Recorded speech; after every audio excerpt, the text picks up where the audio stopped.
Hello, everybody. Welcome to the Political Vigilante. My name is Graham Elwood. We are live. It is 4:05 p.m. Pacific time, 7:05 on the East Coast, and some other time zones where other people live.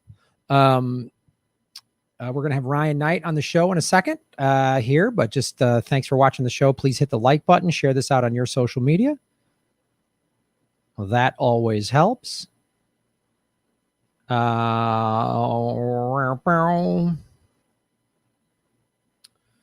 And we are also streaming live on the Rockfin and Facebook. Welcome to everybody watching us on all of those various platforms.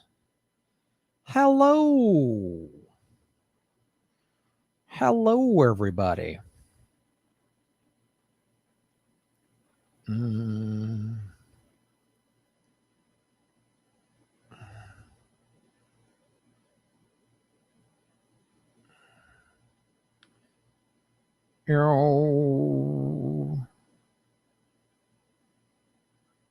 All right. What is up, everybody? Hello, Jackie. What's up?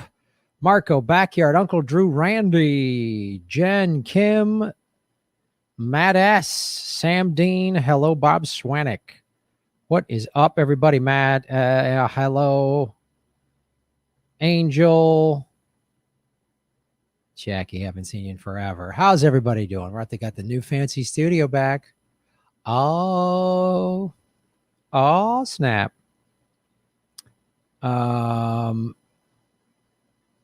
Yes, glad I'm using Facebook. What up, everybody? Has the gangrene parasite on his right arm communicated with McConnell about a stimulus leg?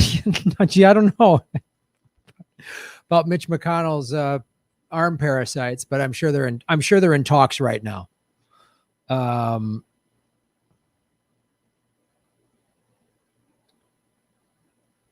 know I've been watching from afar. Oh, that's outstanding. Well, make sure you guys share this out on your social media and hit the like button. And a great way to support the show is to do the super chats, which is the dollar icon. You got to be on YouTube for that. I will answer all of those after we talk with Ryan. Yeah, I'll probably go for a solid hour or so after we talk with Ryan. Yeah, and for those of you new to the channel, please hit the subscribe button. I go live about 4 or 5 days a week. I drop 2 or 3 clips a day. And please hit the subscribe button and the bell notification button. Also, the thumbs up. All of those analytics help. Jackie, good for you that you're in Canada. That's fantastic. It was a smart play. Yeah, if you can get out of America right now, I'd do it. Huh? Isn't it fun watching an empire collapse? It's good times. We're all going to see real time. Oh, well, I've studied a lot of history. And it's like, wow, that sounds crazy. And it's like, oh yeah, so it's this. Oh, this is what it from the inside. Okay, cool. So, all right, everybody. Ryan is patiently waiting. Hello, Scott Johnson over in Rockfin. And what do we've got? Yeah, hit the likes, everybody. Share this out on your social media. It says my feed is a little choppy. I don't know what to tell you. I got a good stream. It says an excellent connection from YouTube. No one else is saying that. Everything looks good on my end.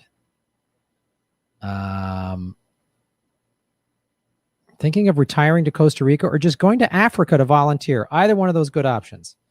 Costa Rica is apparently opened up to Californians. So a lot of countries are going to do this. They're going to open up to certain states. They're going to be like, oh, you guys dealt with COVID correctly? Oh yeah, you can come in.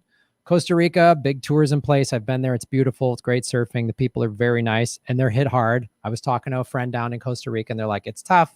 We're not working. The government didn't give us a lot of stimulus. So they're trying to open back up for tourism. Oh boy. No, it's a bit choppy here too, mate. Oh, I see what you're saying. All right. Here we go, ladies and gentlemen.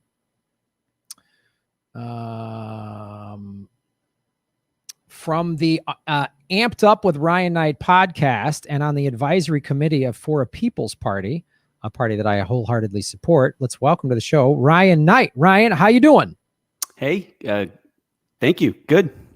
Sure. Sorry, I wasn't quite ready. No, I just kind of sprung it on you. Let's go. Let's go. This is the exciting world of live streaming with YouTube. We don't know what's going to happen. Well, first of all, ladies and gentlemen, welcome to the Political Vigilante. My name is Graham Elwood. Please like and subscribe and share this video to all your friends. And Ryan, thank you so much for taking time out of your day to come on the show. Thank you for having me. Yeah, we're on some group DM or message or something like that on Twitter. And then because I did the People's Party convention, which you're heavily involved in, and we're going to talk about that in a second. Then I've looked at your tweets and I love them. They're fantastic. They're fantastic. I have a few things to say, you know. We all do in this moment. I mean, look at what's happening. It's crazy. You know, it's there's not a moment to breathe, you know, like the election's over and now we're right back into the pandemic, you know, and it's worse than ever. It's help didn't really show up, right? It's insane. Oh, here we got a super chat from Jimmy Dore. Can Ryan and you talk about your core workout? Yeah, we're going to do workout tips, Jimmy. This is Jimmy Dore asking us for workout. Hey, Jimmy. What's up, dude? Yeah, that's why I want to have Ryan on. We're going to talk about supplements and workouts and vegan protein powders and whatever else. So Ryan, I wanted to, I don't even know where to begin because it's so insane. So for me, I was like, oh, good, Trump lost, but now, oh, this is horrible. We've got Joe Biden and Kamala Harris. And it feels like, I mean, clearly the Democratic Party has said, and by getting John Kasich into Biden's cabinet, they really hate progressives. The Democratic Party has been made, we hate progressives. That leaked CIA Democrat was like, I don't want to ever hear the word socialist, you know, despite the fact that Medicare or $15 an hour minimum wage passed in Florida overwhelmingly. Mississippi has marijuana, you know, like all of these things happen. Where do you see this right now? Because you know, the Trumpers don't want to listen to facts, but then the Vote Any Blue Will Do crowd, you know, you tell them all the awful things Obama and Biden did, and they're like, I don't want to hear it.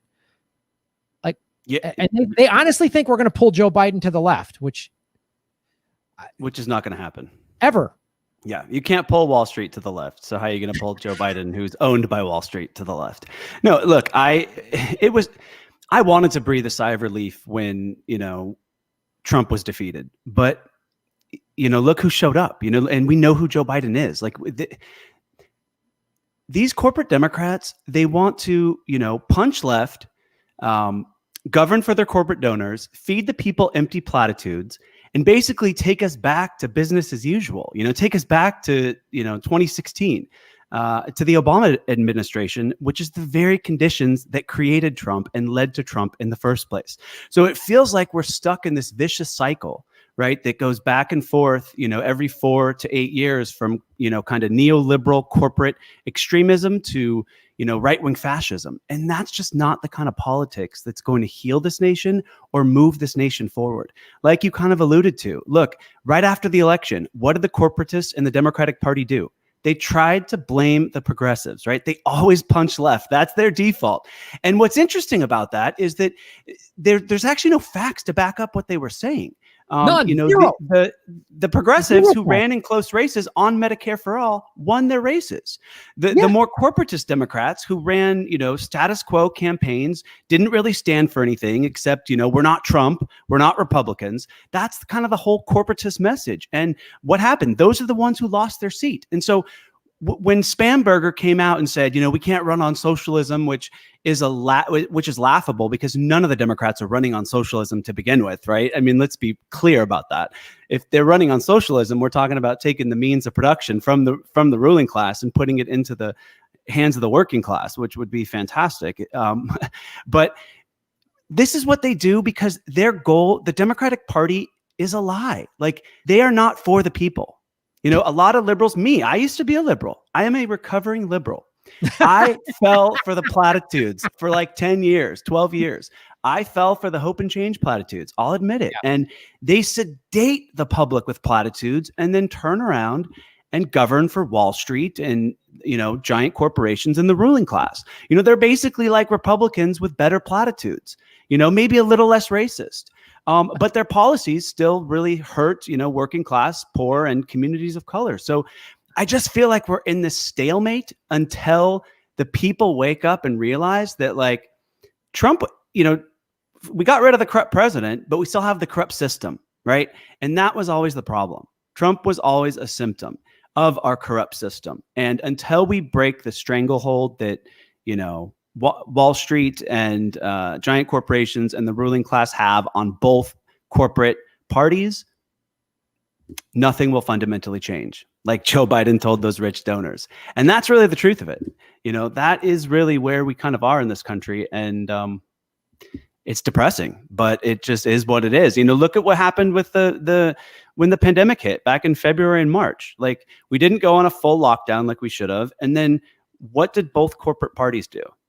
They did what they do best. They bailed out their corporate donors. They passed what was it called? The CARES Act. Had a lot of care for the billionaire class and didn't have a lot of care for the working class. And so in this pandemic, we've seen, the billionaires make, what is it? Like, they've increased their wealth by $1 trillion now, while we're all kind of struggling to keep our heads above water. And so this is just the nature of the game. The system is rigged. And, until we get politicians in Congress who actually want to write laws and legislate for the working class and legislate for the people, we're stuck with these corporatists who just legislate for their donors, their corporate donors, and then feed the people platitudes. And there's a lot of liberals who are comfortable enough to kind of, fall for it. Look, if you're comfortable and you got a little money in the bank and you have healthcare, right, you hear all these hope and change platitudes, maybe it works for you, but it's not working for the majority of the country. We got 140 million Americans now who are poor or low income. And I think like 90 million Americans who are underinsured or uninsured. So, like, we've got massive problems, and government just wants to continue funneling money up to Wall Street and their donors. And so until we break that, I feel like nothing's going to change. Yeah, it's so funny to me because, seeing the celebration in the streets on Saturday, part of me understood it. I was like, okay, it's just been a really rough year. You can't go to a concert. You can't go to the movies. You can't go to a comedy show. You can't have fun of any sort of big group fun. And people wanted some kind of win, some kind of celebratory. I got that aspect of it. And just being like, okay, the ding dong, the witch is dead. We got the evil fascist out. But then being like, Biden and Kamala, they're going to do it. That was mind boggling to me. And I was sort of feeling like I was losing all hope until those protests the day after, where they were like, fuck Biden, fuck Trump, both of them don't care about you. That was like, oh, okay. Ooh, all right. There are some people that are like, and it started in Detroit. It was mainly, people of color protesting and saying how both of them are awful. And that's good. Younger people waking up to that fact. Right. Because we are up against such a powerful, the propaganda, the platitude machine. And you've talked about, and like you say, liberals, college educated liberals that have decent jobs with healthcare and some money in the bank and a 401k, ultimately they don't care. They're not, right. They wanted to go back to normal. They want to go back to the Obama years when they can go to brunch for 8 years and think everything's fine. They don't care about Yemen. They don't care about $15 an hour minimum wage because they don't need it, and they care. That's why the only thing that matters to them is this sort of the platitudes, and they're like, oh, right. They put a rainbow flag on the drone. So there's progress. We got progress, and right. And that's what keeps my one foot solely anchored in the cynicism that this country doesn't want to learn. I am not excusing the ruling class that does this, that pushes. They have a very powerful propaganda machine. But when you say this to liberals, hey, Obama dropped more bombs than Bush. Hey, you don't like the cages that are separating families? Well, Obama built them. He deported 3 million people. And he did that with Joe Biden as his VP and Hillary Clinton as Secretary of State. And, they don't care. They just, that's when they don't want to hear it. Just like the Trump supporter doesn't want to hear the facts on why Trump's bad. They just don't want to hear it. And I don't know how we get past this, it's this tribal sort of team mentality. Like, well, my Right. team's fine. So, hey, I'm an Astros fan. I'm okay that they cheated. And that the Astros fan goes, oh, everybody cheats in the Major League Baseball. It's like, no, you're ruining the sanctity of the game. I'm just using sports as an example because that's how everybody acts with their politicians is that's my team. So if you're critical of my politician, then I take it personally and get mad at you rather than go, wow, this is a politician. Like, I mean, I took a lot of shit on this show. I was a big supporter of Bernie and Tulsi. And when Tulsi quit. P.S. I think you're frozen. I am. Your audio's coming through, but I think the video's frozen. It keeps fucking happening. It's driving me crazy. Oh, good. We can swear.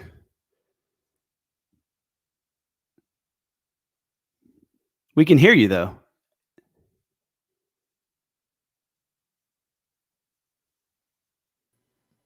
Graham is a trained ventriloquist. Good one. Good one, Baron. All right.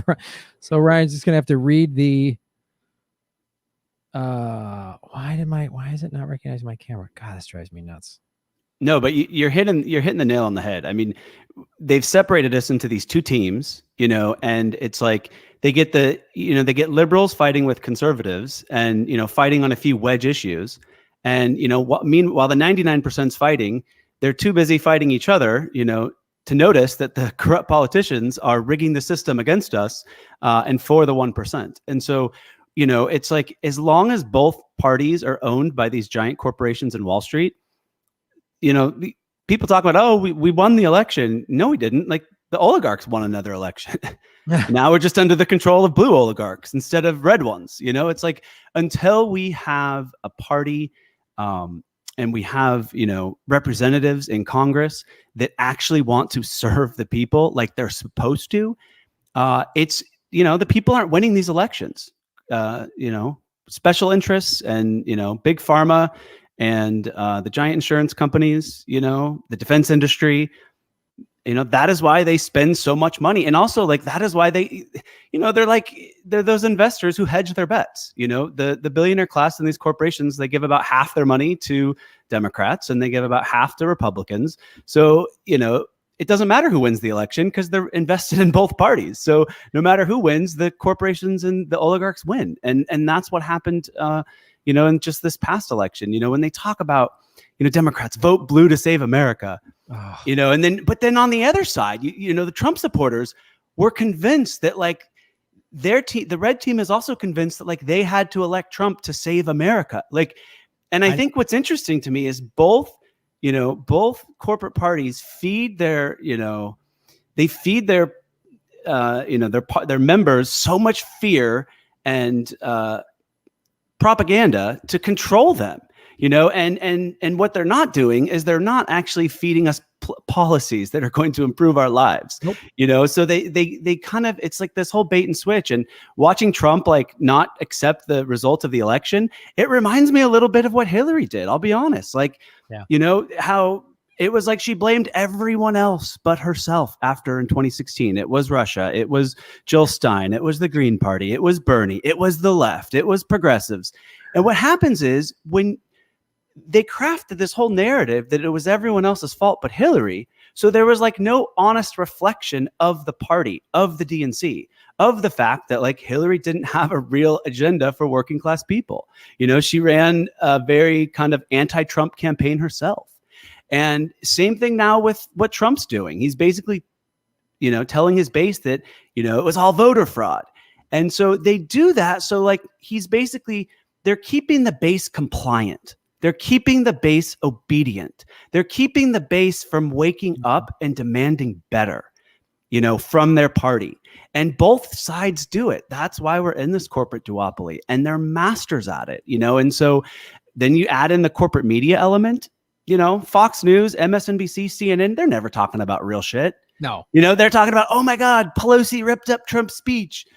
Oh my goodness, can you believe what Trump said today? Like, can you believe what he tweeted? Like, nobody gives a shit. Like, where's Medicare for all? So that's what the ruling class does. They kind of, they talk about these frivolous things and keep us all distracted, keep us at each other's throats. So we're fighting. And so we're not realizing that they're picking our pockets and that, our tax dollars are going to endless wars and mass incarceration. And, and it's been like this for a long time. And I think when you wake up and you see how corrupt our system is, and I've just woken up to it in the last 2 years. And, so my eyes are like this, I've just started to get radicalized, and even I voted for Bernie in 2016, but even after that, like I went back to sleep after the primary. Like I was a good little obedient Democrat, and I voted for Hillary in the general, because I hadn't really woken up yet. This cycle, like, fuck no, I did not vote for Joe Biden. I did not support Joe Biden. Like I couldn't, because I see through it. And so here we are, here we are. And I think the silver lining is that if someone like me, who was like a Democratic loyalist for most of my life, if I can wake up, then other people can wake up too. You know what I mean? Well, that's my question, because like you saying, I voted I voted third party throughout my life, but for the most part, it's I would vote either Democrat or third party. And like I voted third party in 1996 because Clinton, I was like, but I voted for Gore in 2000 and I fell for the John Kerry in 2004 because George Bush is so awful. We got to just get anyone in there. I heard, the same. So when I heard it again, I was like, oh God, I thought Obama might be, like he was going to be Mr. Hope and Change. He was going to be FDR. And then when I lost my house, thanks to the banks that Obama gave money to, and he let them steal my house and didn't prosecute anybody. And, and saw the drones, the bombs and everything. Then I was done. And then I voted for Bernie in 2016 and Jill Stein in 2016 and just laughed as I was blamed because I was like, yeah, you're right. It was me, Putin, Jill Stein, and Susan Sarandon arm locked around Wisconsin and Michigan and Pennsylvania, preventing Hillary's motorcade from campaigning there. Yes, that was our fault. Absolutely.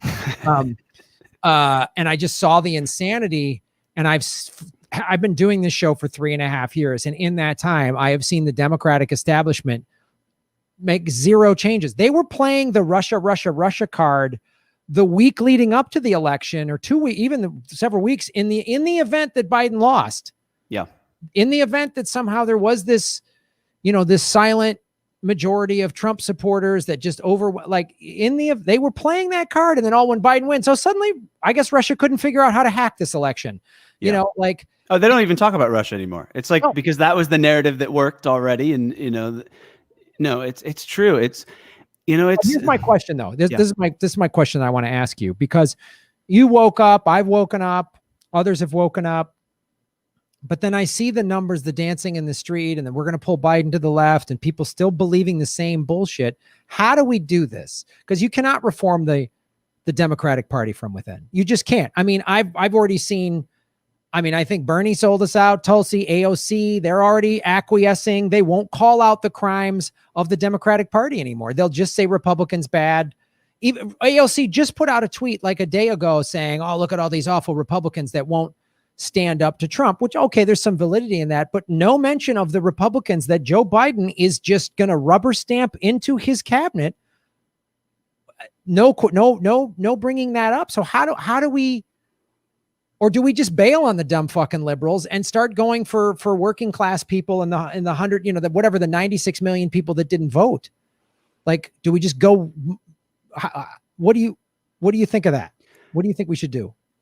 I think we need a two-tiered strategy. I think that, I think we have to, in some ways, when they did, like this week, for instance, AOC did call out and take on the entire Democratic establishment. She spoke to the New York Times, and, basically she said, we're not the enemy. Black Lives Matter is not the enemy. Medicare for all is not the enemy. I am not the enemy. Stop treating your progressive base like the enemy. I would like to see her do more of that. And when she does stuff like that, I think we have to, great job, AOC. That's the kind of strong, bold resistance we need to see against these corporatists. But I am of the belief that we cannot give these corporatists 1 inch. We cannot back down anymore. That's why I didn't support Joe Biden. That's why I wouldn't endorse Joe Biden. I asked their campaign to make some concessions. A group of us did. They refused. So and so we have to be clear. So there are some progressives who think that you can change the Democratic Party from within. I actually don't believe you can. Like I said earlier, that's like saying you can move Wall Street left, or saying you can move the billionaire class left, or saying you can move giant corporations left, because those powerful special interests own the Democratic Party. So we know we can't move them left. So how are you going to move the party left? However, there's not enough of us for the progressives who believe in the strategy of trying to change it from within. You know, I have friends in DSA. I support DSA Justice Democrats. You know, they're convinced that they can change it. I believe that we need to build power for the progressive movement outside of these corporate parties, which is why I got involved with the Movement for People's Party. I just do not believe that a party, you know, the Democrats took more money this cycle from Wall Street than Republicans did. You know, like the Democrats are, you know, a third of Joe Biden's transition team is pro-war. You know, there was like an article out yesterday that, you know, a third of them, you know, have supported, you know, or come from think tanks that are pro-war. You know, so it's like we know what we're going up against. But I will say this. It is very important as we work to build power outside of the party to look. I don't believe in worshiping anyone. I don't believe like AOC is a politician. The squad are politicians. They criticize them when they need to be criticized. But when they do something good, like this week when she's fought back against the establishment in very, you know, aggressive words, I think we need to encourage that. And here's why. If we start fighting, if the people who think we need to play the inside game start fighting with us who are playing the outside game, then the corporatists win. Because if you start dividing progressives and progressives start going after each other, there's already way more corporatists. You know, 90% of the Democratic Party are corporate Democrats. You know, I'd say less than 10 of them are actual progressives, maybe 10, right? So we know the party's not a progressive party. We know it's a corporatist party, but the public doesn't. And so what we need is to continue to build power outside of the party. So when we, you know, win an election in 2022, hopefully a congressional election, and I know we're planning to run a candidate in 2024, but the point is to not start keep the fire at the corporatists. So the goal would be is once the party gets formed, the progressives will come over with us, the few we have, right? When we finally have a party, when we win a few congressional races, hopefully in 2022. That's my thing, is that I support both strategies. I'm a believer in the outside strategy, that we got to build power on the outside to really pressure these corporatists. But I don't think we're going to get very far if we're all fighting with progressives when we should keep our fire on the corporatists. That's a valid point. Ladies and gentlemen, if you're just tuning in, this is the Political Vigilante. My name is Graham Elwood. We are here with Ryan Knight. Please hit the like button, hit the subscribe button, and share this video out. So Ryan, let's talk about that. We were just talking about sort of the fallout of this election and how there didn't seem a lot of good choices. But let's talk about the People's Party. Okay. So I've been down with Movement for a People's Party since they started. I think they originated as Draft Bernie. He said no, they became Movement for a People's Party. You know, Ron Placone and I, before the shutdown, we were on the road doing our progressive comedy tour, and Movement would set up tables at almost all of our shows. Like we saw the organization, we saw them. Them and DSA were like in almost every city. The Green Party was kind of hit or miss, but like, and I really like what they're doing. I like it's a people's party. It's focusing on labor. Obviously it's Green New Deal and Medicare for all and all those things that we want and need to demand. My question is, so you just said the People's Party wants to run someone in 2022 and for Congress, and then have a presidential candidate for 24, which they absolutely need to do. I don't know why they didn't do it sooner, personally, because in my opinion, we're running out of time. When that UN report came out in 2018 that said we have until 2030 to reverse climate change, and we don't. And now we've just lost 4 years with a guy, Joe Biden, that said, I want middle ground climate policy. Him and Kamala at the debates looked into the lens of the camera and said, we're not going to ban fracking. So again, another reason the Democratic Party fucking hates us progressives. There's nothing for the Democratic Party doesn't want anything to do with people like me and you and the people that watch this show.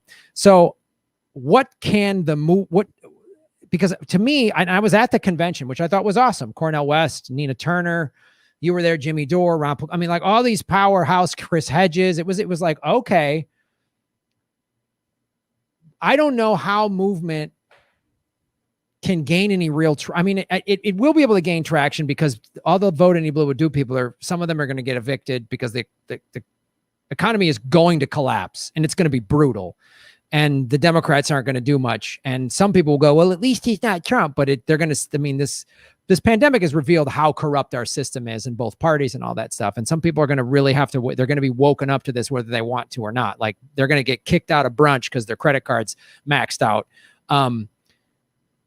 So what are the strategies of the Movement for a People's Party moving to 2022 for Congress and 24? Because I think, my opinion, they got to get some big name defections. Like Nina Turner needs to just say, I'm done with the Democratic Party. They need some big name defectors, because if you're running on people that nobody knows, it's great. Or are they going to go with it? If you just go grassroots, like we're going to get People's Party on all the city councils and all the state legislature. That's a great strategy. I mean, that's DSA. While they're not a political party, they've gotten behind a lot of candidates in that way. And a lot of like DSA endorsed candidates made it onto city councils throughout the country, which is all good, positive stuff. So what is their strategy and how do you see it implemented? Because you're somewhat involved in the strategy, correct? Yeah, I was a speaker at the convention like you, and I'm also on the advisory board. You know, look, it takes time to build infrastructure for a major party. You know, it doesn't happen overnight. The People's Convention was a big success. We weren't covered by, we weren't on any national media, but over 2 million people watched it like in the first week. And that's a pretty big deal, for not being on MSNBC or for being on CNN.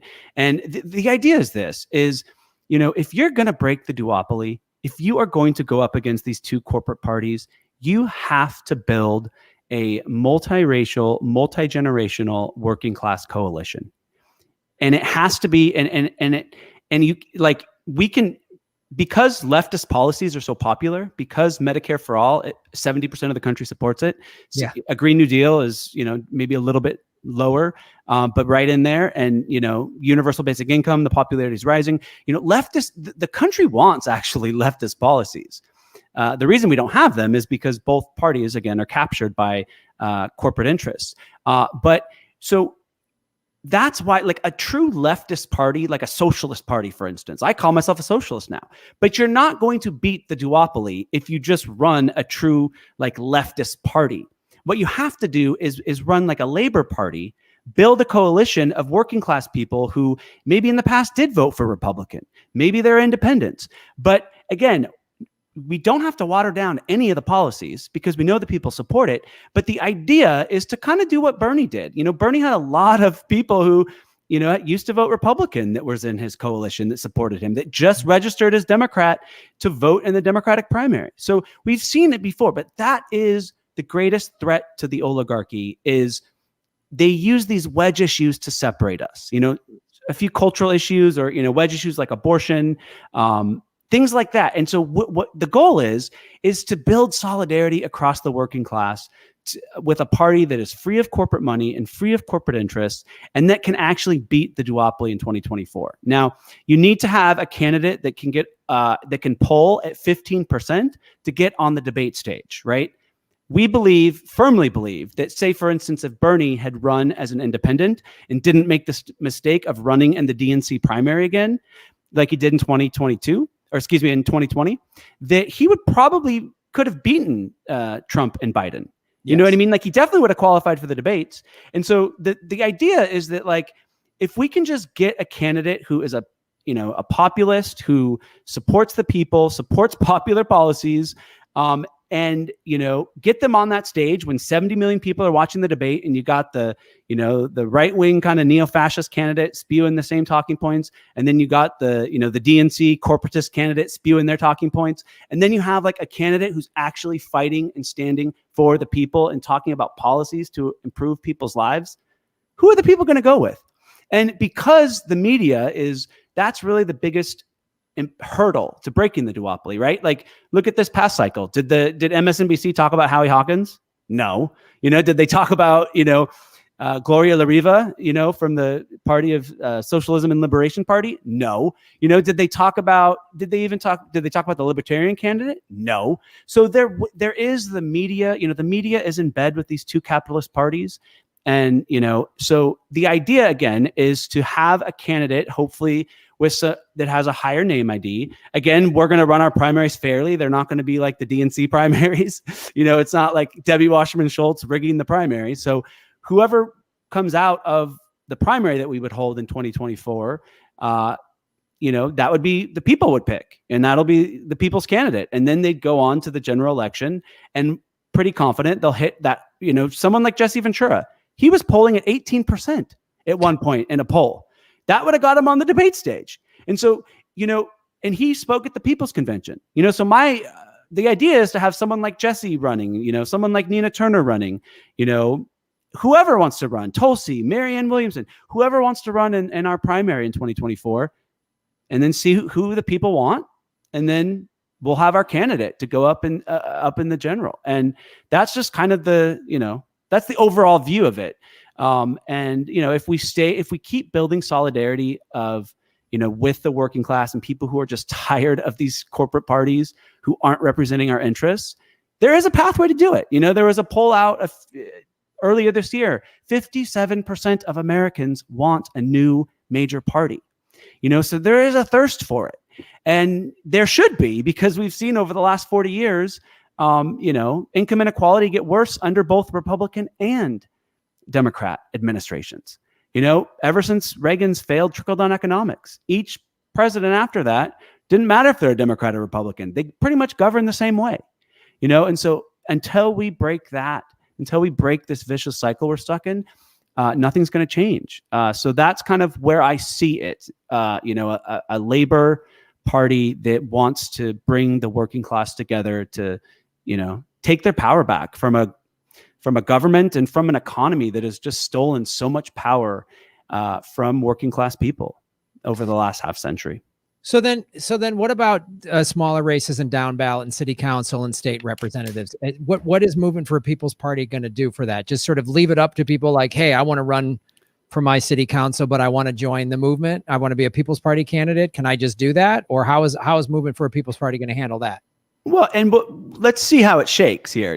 I'm one of many. I know that, to do this, you got to be strategic, and I think the idea is, if we really want to break through, to maybe focus on a few more high profile races, maybe in 2022, run a few high profile congressional races, and then obviously run a candidate in 2024.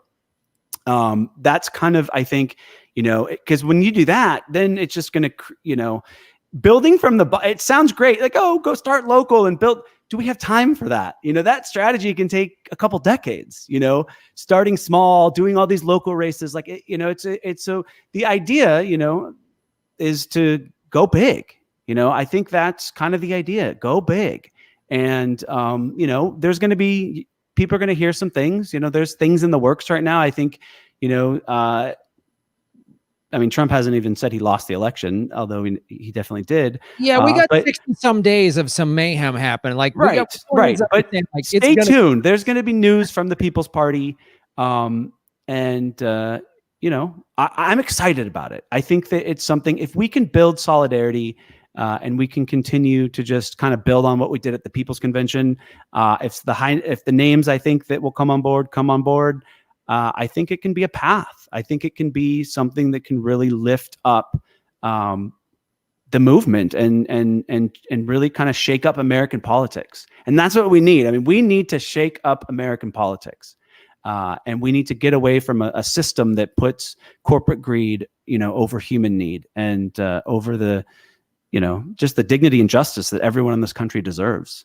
But yeah, we're a failed state. We're like a collapsed empire. Beyond. If we don't do something now, it's like the America we're in right now, 50 states and a president and a Congress and a Senate. Take a good long look, everybody, because there's a good chance in 5 years or less, if we don't do some drastic changes, it's not going to look like this.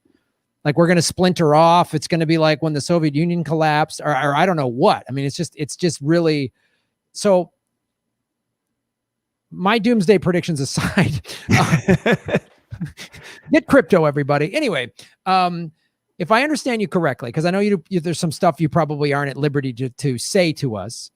If I understand you correctly, the goal is going to be, rather than like grassroots, get locals and build up, which, like you say, could take 10 to 20 years. Okay, that's interesting. That's potential, because a new party, unless some billionaire just writes $1 billion check, doesn't have the infrastructure to build that up. I get that. So if I understand correctly, you're going to just go for a couple of key congressional or Senate districts in 2022 and run a couple of candidates, and then also be ready to have a full convention and have a legitimate presidential candidate for 2024.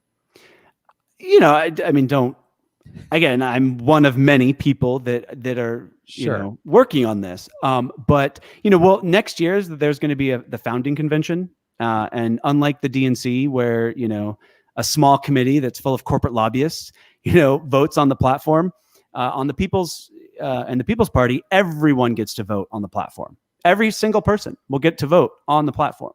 We saw, one of my big epiphanies this past, I'm sure it doesn't mean as much to you, because again, I've been radicalizing a lot over the last year, is, look, that, just this cycle, the DNC had a chance to reform itself. And the DNC committee voted against banning corporate lobbyists. They voted against banning corporate PAC money. They voted against Medicare for all. But they voted against the two things that have corrupted our politics, and corporate PAC money and corporate lobbyists. So the DNC is not a party that wants to reform itself. It wants to continue to feed the people these empty platitudes and govern for its corporate donors. And it will do anything to protect its corporate power. I mean, just in me kind of breaking away from the party, I'm a little grassroots activist. I have been harassed nonstop by people that are affiliated with the DNC. I mean, we're talking, they dug up my DUIs from 18 years ago when I was an 18-year-old, and someone released them onto Twitter. This is the kind of people we are dealing with. Because I wouldn't get on the Joe Biden train, and because I started helping the movement for a People's Party. Like, these are not honest actors. They know what they're doing is wrong. They know that they are putting their corporate donors, over the basic needs of the American people. They don't care. All they care about is power. And so that's why they always will attack leftists and use personal attacks, because we are winning on the facts. The facts are the people want progressive populist policies like Medicare for all, like a universal basic income, like a Green New Deal. And so because they're not winning on the facts and they're not winning the argument and they don't really stand for anything, they go low and they attack, and they get these little trolls on social media. I think it's interesting, they complain about the Russian bots, or they used to. The majority, the DNC pays consulting firms to hire these little troll accounts to go and attack leftist activists and leftist politicians. I mean, this is the kind of warfare they're engaged, the cyber kind of warfare they engage in to protect their power. And so, yes, I do not think the DNC can be reformed, but I also think it's important for us, like I said earlier, while we're in this transition period, remember, people are scared. People are born into this nation, and we're kind of indoctrinated at birth. You're like, it's Coke or Pepsi, it's Democrat or Republican. Yep. You got two choices. And so a lot of Americans don't even know that there is another choice, or that there could be another choice. And so we have to be mindful of that. I think, sometimes people who've woken up and who really see the corruption and get the corrupt system, we maybe have a low threshold for people who don't. But guess what? If we're ever going to break the duopoly, we need to keep waking people up. We need to let people know that, there is another choice. The choice is we can all come together and take our government back. And that's not going to happen if we're constantly hating everyone as much as I want to just you should see my mentions, the things they call me. I want to just tell everyone to F off every day. But, I think we need to call out the corruption, call out the fact that both parties are, bought and paid for by the ruling class and by Wall Street, but also to be mindful of the fact that there are millions and millions of working class people who are just doing as good a job as they can to get through this and struggling, and they don't know help is on the way. So we kind of have to tell them that help is on the way and that, there is another path. And I think the more People's Party continues to grow and build, and just stay tuned for things that are coming, that's, I think, the kind of movement that we can build to hopefully, give people the relief that they need and just give people representation. I mean, there's no representation for the people in Washington. None. There's none, and so that's really the problem. The people who have the most amount of money have all the representation, and people who with the least amount of money have no representation. That really is the problem. And so we're going to work and grow and try to fix it, and stay tuned. I think that's great, and thanks for giving us a little taste. And I'm glad that I already spoke about my drunken disorderly in Chicago, spending a night in jail, and also getting drunk and marrying a stripper in Vegas. I've already talked about those on podcasts. So, good luck, DNC. Dig it up all you want. It's already been talked about. Well, thanks, Ryan, for taking the time out today to tell us all about this. And I talk about Movement for People's Party a lot on the show, but tell people how they can get involved and what they can do individually and as a part of this organization. You can go to peoplesparty.org and you can sign up to volunteer. You fill out the little form, and a organizer will be in touch with you, and we're starting to build hubs, around the country. And it's growing fast. I think we have over 120,000 members already. And we saw just a massive increase after the People's Convention. So, we're growing, it's definitely growing. And you go to peoplesparty.org, get involved, and, tell your friends about it, and again, there's going to be stuff coming out now in the next months. And, I hope we can keep the momentum going. It's really about momentum. It's about just giving people hope again. I really do think that when you really see how corrupt our political system, I think a lot of Americans have given up on it. Of course. And I think that's reasonable. I think the reasonable thing is to give up on the American political system because it is so corrupt and just it cannot be reformed. From the inside.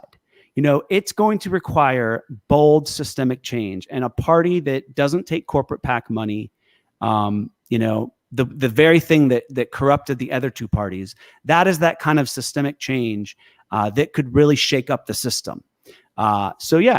People can go and get involved, and just, I don't know. I mean, I'm going to still hold. In the meantime, we have to hold Biden accountable. I think as much as we can. The corporate media is not going to hold them accountable at all for anything. No. So thank you, Graham, for doing what you do, and thank you, everyone in the comments.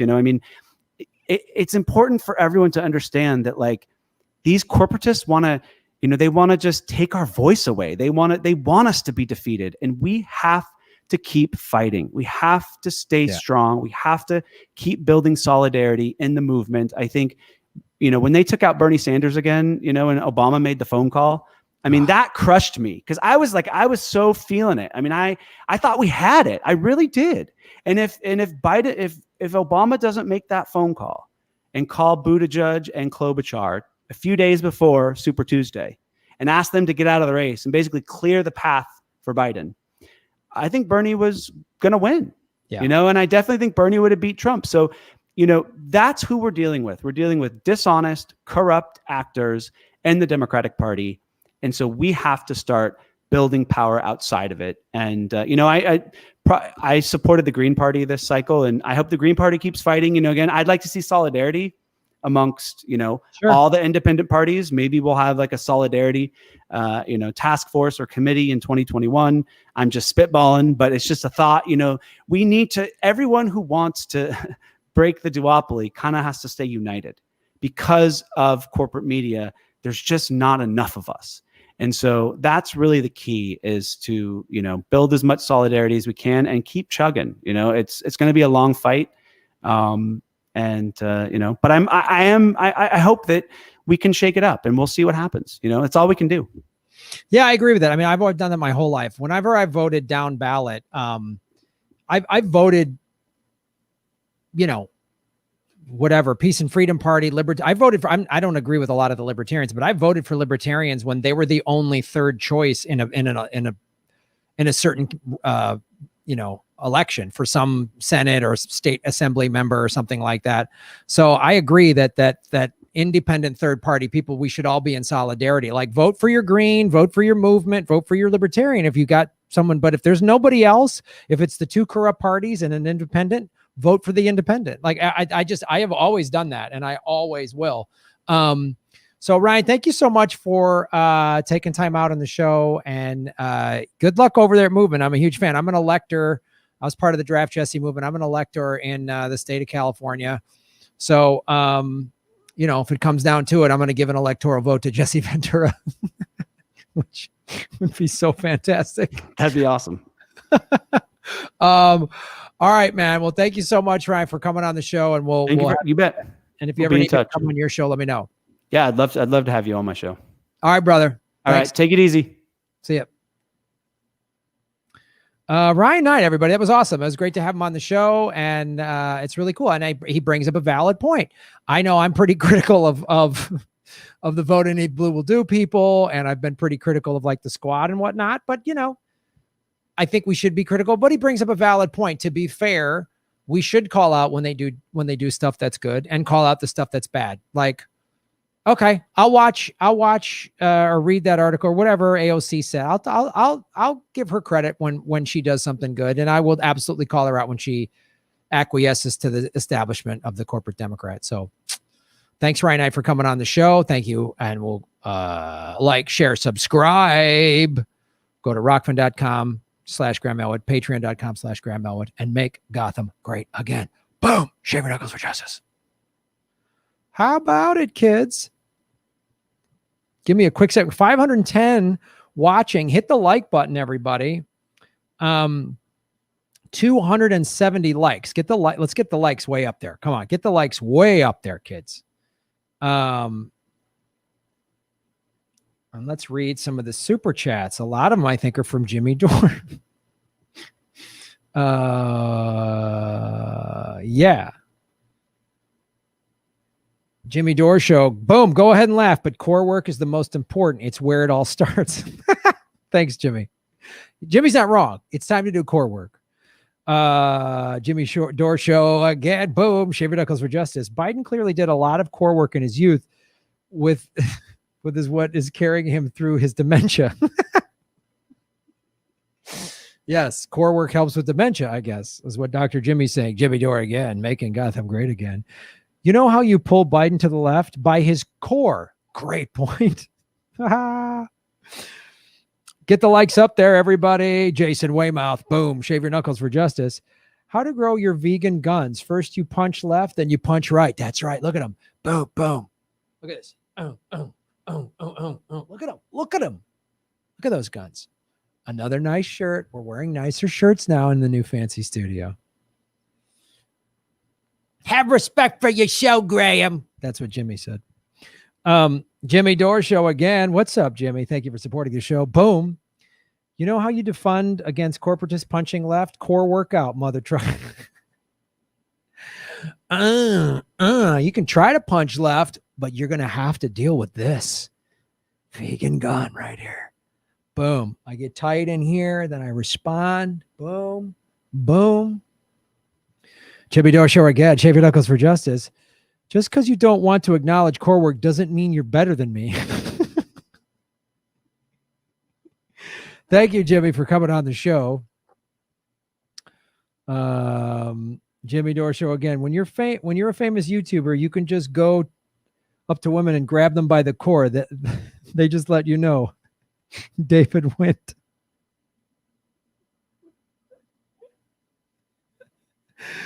Oh, I'm a famous YouTuber. Just grab him by the core.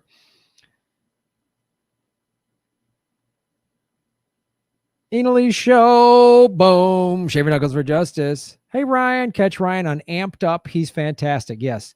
The Amped Up podcast with Ryan Knight. Follow him on Twitter. Listen to that podcast. He's good. He's talking about building coalitions, and sometimes us hard lefties can be a little too like, fuck they sold out. We're done. I've done that a little bit. I give them credit. Kush Renata, boom! Shave your knuckles for justice, ladies and gentlemen. Will the Movement for a People's Party be willing to work with other third parties in progressive causes like the socialist parties or Greens, or are you trying to do it alone? Well, I think he answered that question at the end. That's a great question to ask. And that's the thing I'm a firm believer in that sorry, I got to adjust my seat. I'm a firm believer that the indie third parties, we should all be working together on issues we agree with. Like, if some party has an issue or a policy or a ballot measure that you don't agree with, I get like, okay, well, I'm not going to support that. But if there's some stuff we're on the same page with, like we're all pretty much on the same page with no war, if there's some anti-war libertarian candidate out there, or some that they're getting, or some ballot measure or something, yeah, we should absolutely. And I think Ryan made a good point on how we should work together and how there should be a committee within Movement to a People's Party to reach out to the other third parties and say, here's some issues we can build coalitions on, So I think it's important. David Wynn, Shave Your Knuckles for Justice. Will we ever do what Hedges has explained we must do to survive? Ignore the electoral kabuki and overthrow the corporate state through a mass uprising? Yeah, it's going to come to that. I mean, it is going to come to that. And it's going to take like a general strike or something like that. It's going to just take a massive walkout. It's going to take something like that. Thursday next, and Denny McCartney over on the Rockfin. Thanks for listening and watching on the Rockfin. Hello's everybody over at Facebook as well. Let's see if there's some super chats we could put on the big board, everybody. On the big board.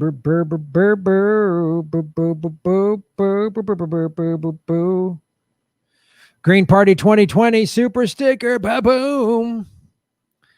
You got it. Hey, a Green Party member just became the mayor of Baldwin Park. Baldwin Park is a town. I think it's in LA County. It's east of Los Angeles, and it's a pretty sizable city. And they've had the same mayor for years. Same guy, corporate Democrat, and a 26-year-old Green Party member just became the mayor. That's big. And that's something like we should all support. Like if I was a member of the Movement for a People's Party, I would absolutely support that. Absolutely. That's a win for all of us, because that's anytime we can reject both corporate parties, we should celebrate it. We should. There's a Green Party mayor. That's big.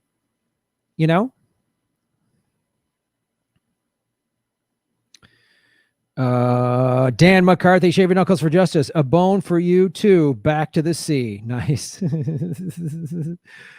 DC Punk. Would the Movement for a People's Party court the IWW? Yeah, that's a great question. And again, I mean, Ryan made this point. He's just one guy. He's not the sole. And everybody's going to, Nick Brana, is kind of the head of it, but it sounds like they're really going to let everybody decide. And I love the idea that if you're a member of that Movement for a People's Party, you get to vote on what the platform is. You don't just have to sit there and go, oh, the party heads said this is what the direction the party's moving in. It's not a direction I want to go in, so I don't know what to do. You can actually vote and say, I don't, which is huge. I think my guess is if they are going to be very labor focused, that they are going to go after labor unions to court them. And as well they should. I think Ryan summed it up nicely. I really like how he articulated it. A multiracial, multi-generational, not just, oh, it's young kids and the hell with the baby boomers, because there's a lot of baby boomers out there doing great work. The okay boomer, again, that's more like trying to just keep us divided by generation, multi-generational, multi-ethnic labor. So get all these labor groups together, unions, labor, get them all together. I think that's a fantastic idea.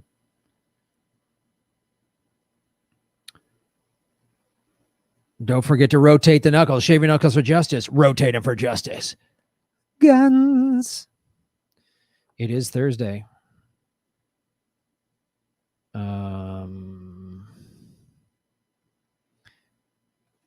Can't one candidate run in multiple parties? We used to do that as the Dems were also liberals and the Repubs were also conservative and right to life parties as well.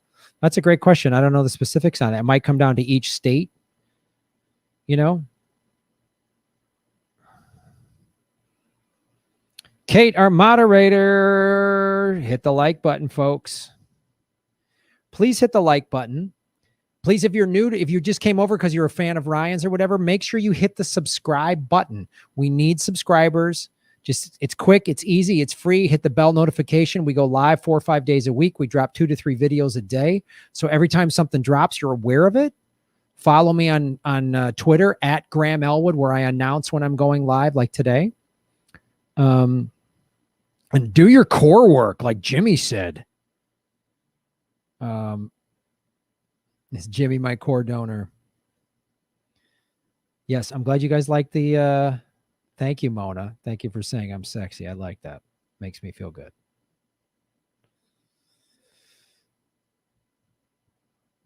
Oh, it'd be nice if I got a little in-person. Digital love is nice, but it's not the same thing. Louise Brooks, Shave Your Knuckles for Justice. Yay, Ryan. I had a convo tonight with ABWD peeps and challenged them to stay awake and hold Biden. Oh, Any Blue will do. Tonight with Any Blue, and challenge them to stay awake and hold Biden and Harris accountable. I hope, yeah. Now's the time to say, okay, you won. They can't blame anybody. Oh, the Burn Bros, you lefties, you Green Party voters, you ruined it. They can't blame. They have not. They won. They won overwhelmingly. They can't make any fucking excuses anymore. So I'm going to be very, very vocal. I'm going to be very vocal. And you should too. Biden just appointed this Republican, that Republican, this Republican. Just hold, you know, and their bullshit narrative that, oh, the America wants centrism. No, they don't. Why did they vote for all of these progressive ballot measures on all these states all over the country, especially red states? Why did that happen? All these polls that we talked about, 72% want Medicare for all, 68% want a Green New Deal, 67% want to defund the police, like on down the line. It's just like, it's like preposterous. Trump got second most votes to Biden ever.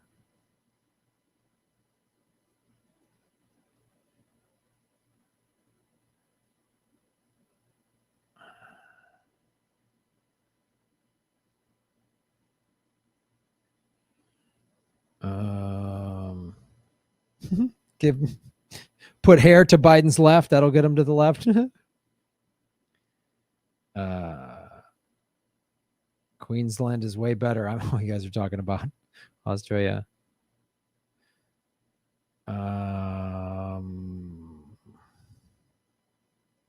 Kate, boom, boom, boom. Do Movement for a People's Party and Knight support Julian Assange? Oh, great question. I wish I would have asked them in the middle. I'm almost positive that they do support.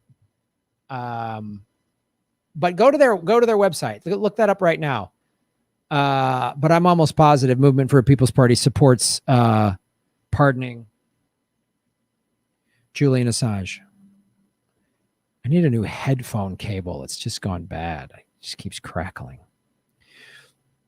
Kate's our moderator. Thank you so much, Kate.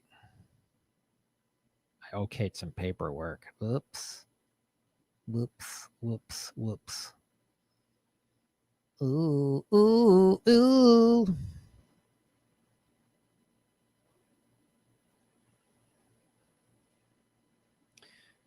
I missed Charles Pereira. Boom, Charles, Shave Your Knuckles for Justice. Rotate them for truth.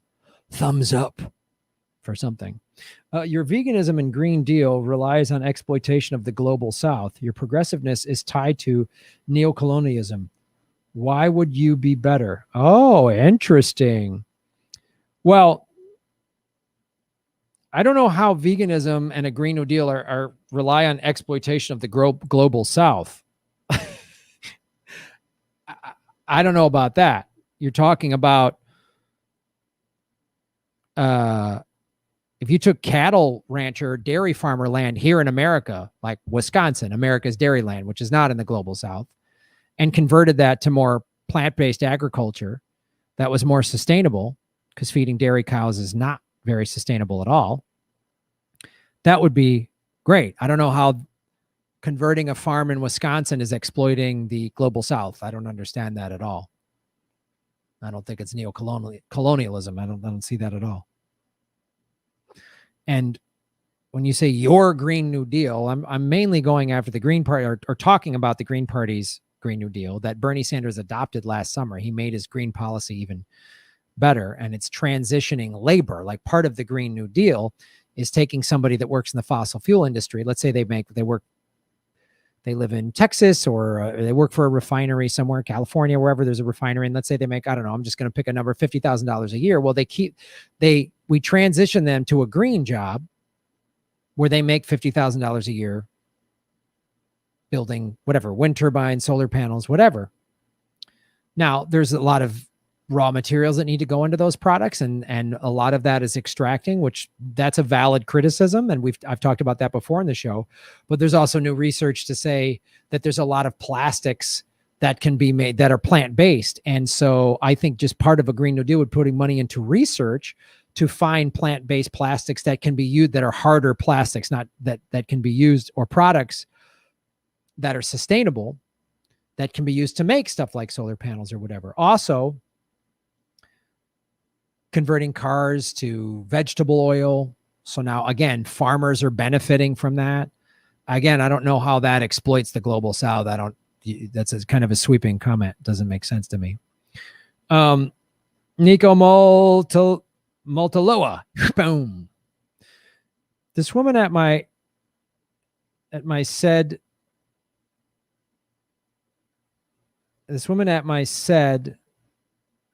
something said Biden is a socialist. Talking to these people can be so difficult at times. Told her if Biden is a socialist, I wouldn't hate him. Well, I heard this woman say in my yoga class, she was like, Biden is a fascist socialist. I'm like, and I was just so zenned out after class, I didn't even argue. I was just like, oh, wow. And I was like, you fascist socialist, those aren't even the same things. Most people, I always ask them, what is your definition of a socialist? And they'll just say, the Nazis or Mussolini or something like that, and they like, what? Socialism just means workers own the means of production. I always say Joe Biden is a Republican. He's against Medicare for all. He's not going to ban fracking. He takes money from the banks and the big corporations. He's a Republican. He's not a socialist. He's a corporatist. And there's kind of, I go, it's not social. And I go, socialism, I just explained. So socialism is workers own the means of production. Democratic socialism is just the equal distribution of public funds. So that means that, the fire department, the police department, that's all those things are. Imagine if a lifeguard operated like our healthcare system. Lifeguards up on a lifeguard tower. Somebody's floundering in the water. Lifeguards and does that person have lifeguard insurance? That person that's drowning? Oh, they don't? Ooh, I don't know that I can save them. So we're going to let them die. And people go, that's horrific. That would never happen in America. No. 30,000 people die every year because they don't have health insurance. They're turned away from hospitals.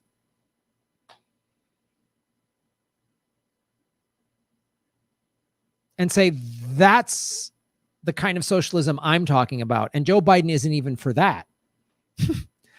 Americans have been propagandized to believe that socialism is the same thing as totalitarian Stalin era communism. It's not. They don't know what they're talking about. So educate them. Like Ryan said, don't get mad at them. Educate them. Ask them questions and say, well, no, actually, this is what that means. And Joe Biden isn't these things. Joe Biden got a bunch of money from billionaires. Joe Biden will be beholden to Wall Street. He's not a socialist. I always make that joke too. I wish he was a socialist. I'd vote for him. The people need a general strike. Velvet Revolution 2.0. Absolutely. No, I'm not. I'm from Baldwin Park and I voted for Mayor Estrada. Awesome. You helped the Green get into the mayor's office. That's rad. Thank you, Jesse L. Right on. Hi, Truth to Tweet. I'm a baby boomer and I'm a member of the people. Absolutely.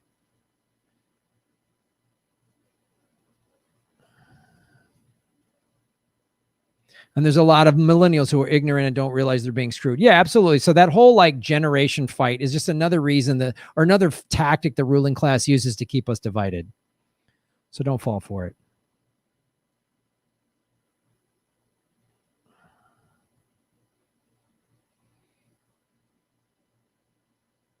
Nice.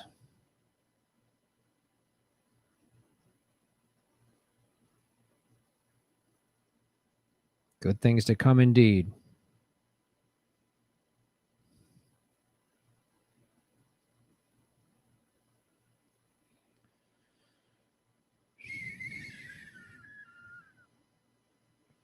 Make sure there's no super chats that I missed.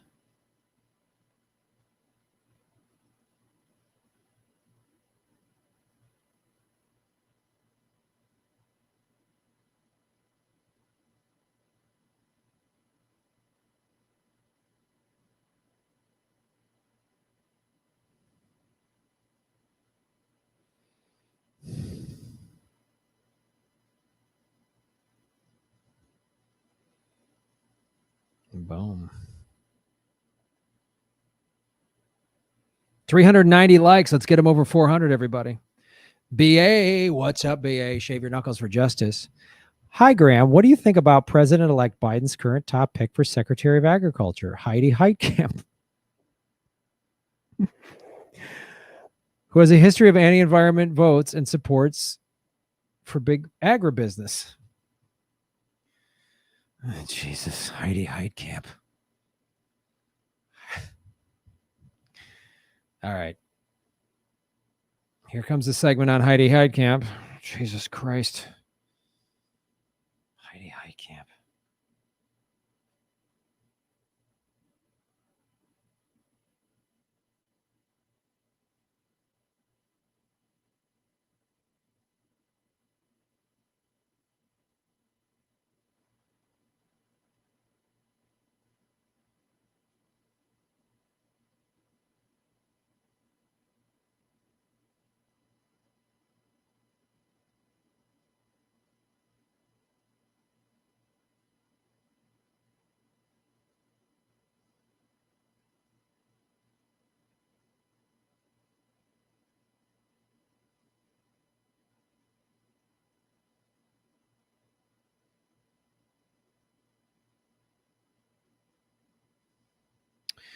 Here's where we're going to go.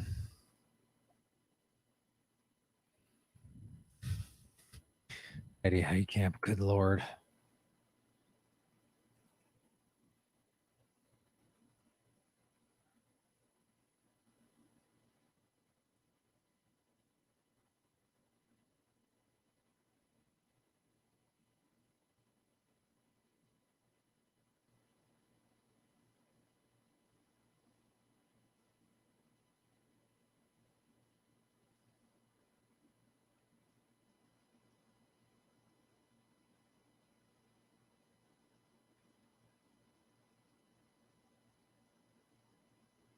God Lord. All right. I got to build this Heidi Heitkamp segment. God, she's awful. Oh.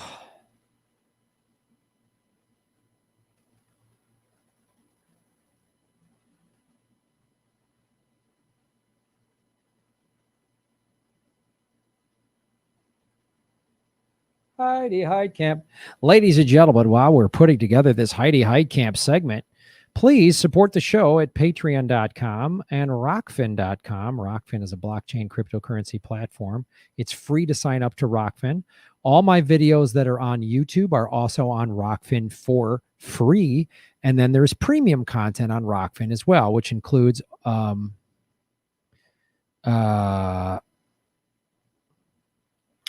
of the karaoke videos. That's $10 a month. So you can get everything for free. And if you want more, it's $10 a month. And the $10 a month on Rockfin gets you access to every content creator's bonus content, which includes Ron Placone, The Convo Couch, Nico House, Kim Iverson, Jimmy Dore, Whitney Webb, Richard Medhurst, Dave Anthony's from the Dollop is going to start posting there. So you get a lot for your $10, and it's blockchain and crypto. So we're all paid in crypto, the content creators. And so we own it. So it's impossible for Google or some big company like that to buy it out. And they don't censor us at all. I love Rockfin.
Oh yeah.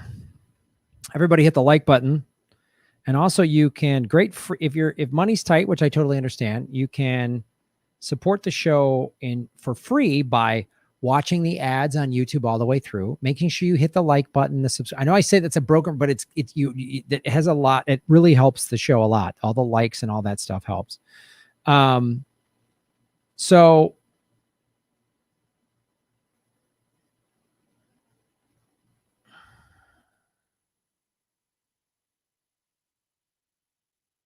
then there's the Political Vigilante podcast, which is on iTunes and Spotify. That's free. Positive reviews, downloads, all that stuff helps.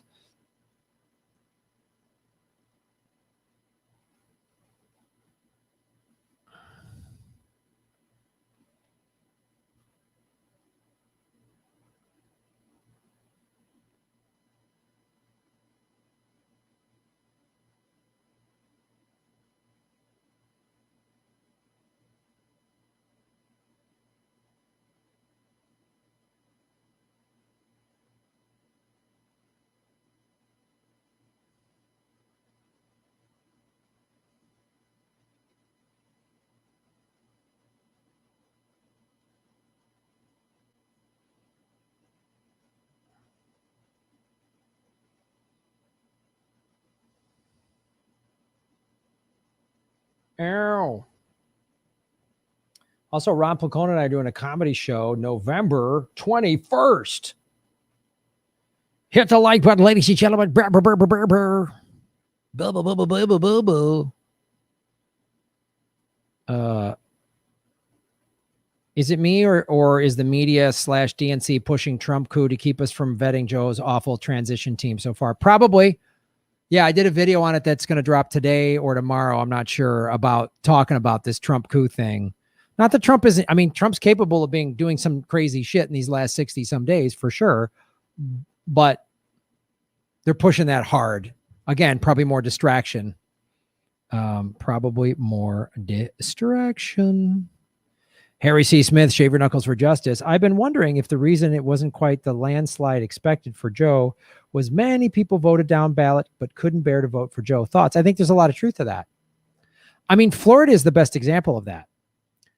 More people voted for $15 an hour minimum wage in Florida than total votes for Biden and Trump. And Trump won Florida. So that right there shows you, I bet you a bunch of people, yeah, I'm definitely voting for $15 an hour minimum wage. I'm not voting for either one of these two idiots or whatever. They voted third party or just left the president blank. I don't know what, but that's a big thing, which blows up the whole, oh no, America wants centrism. They don't want these crazy lefty policies. No, they need $15 an hour minimum. The citizens of Florida need that. I think it's a really good point. Heidi Heitkamp sounds like a character on Hogan's Heroes. Hogan. Ruth P. What's up, Ruth? How you doing? Just for Graham. Sorry, it's not more. Thanks for intro to Bitcoin show with Christy. I just completed my first transfer to my wallet. It's a lot to set up securely. Crypto Casey made me do it right. Great. Thank you, Ruth. Yeah, and that's why I say watch my video, 2 interviews I did an interview with Rosie Tran, an interview with Christy I, and then I recommend all these other crypto YouTubers that are, way more knowledgeable than I am, like Crypto Casey is a show, The Moon is a show, Altcoin Daily is a show that I would watch. The Bitcoin.com YouTube channel I would watch. And all of those shows usually have like tutorials on how to buy crypto, how to set up a wallet, what crypto exchanges to use.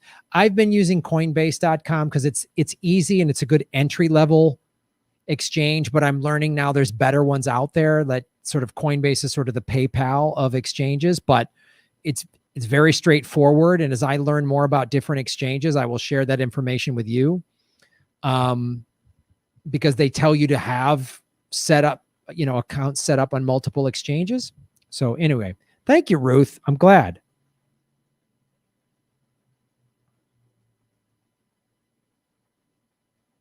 Annabelle Corley, boom. Trump will be dragged out of the White House screaming, "Not without my cheeseburgers." Is this just, or is it just me? No, it's going to be nuts. He's going to do some crazy shit in the next 60 days. He's going to do some crazy shit. There's no two ways about it, man. Graham say Rockfin weird. Rackfin. Go to Rackfin. That's my Chicago accent. Go to rackfin.com/Graham Elwood. Do a cryptocurrency. It'll make your life a lot easier. It's all blockchain and cryptocurrency over there, down there to buy on Rockfin. Get them Rockfin guys squared away. You know what I mean? It's a nice platform. You know what I mean? Get yourself a beef sandwich, maybe a deep dish pie. You know what I mean? Go watch the Cubs game and then get yourself some cryptocurrency over there in a Rockfin.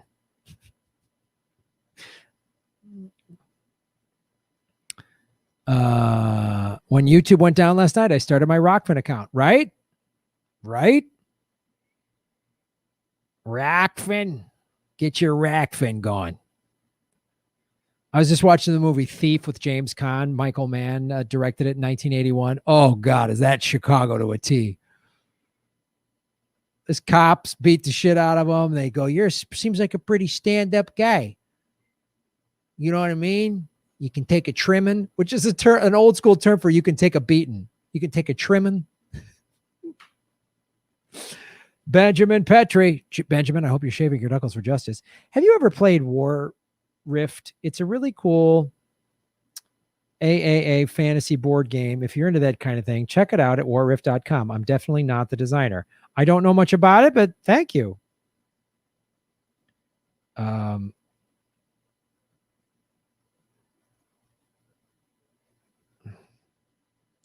We're on a mission from God. Thief. Here are the best movies that's about what Chicago was like in the 80s. Thief, The Blues Brothers, and Ferris Bueller's Day Off. Yeah. Fucking Nazis won their court case. God, I could do Blues Brothers. I could do that again. Bomag 803. Boom, boom, boom, boom, boom, boom. Shaving your knuckles for justice. Rotate them for truth. Thumbs up for final justice. I don't know what that means. I'm in Florida and I went green for the presidency and then Democrat, and no party. Got it. Good to know. Yeah, I was just frozen for a second and then I unfroze. And the screen went frozen. Egg 64, Shaving Uncles for Justice. How do you think the voter turnout in Chicago would have been if they knew Biden was being vetted for a cabinet position? Kale Cosa Nostra for life.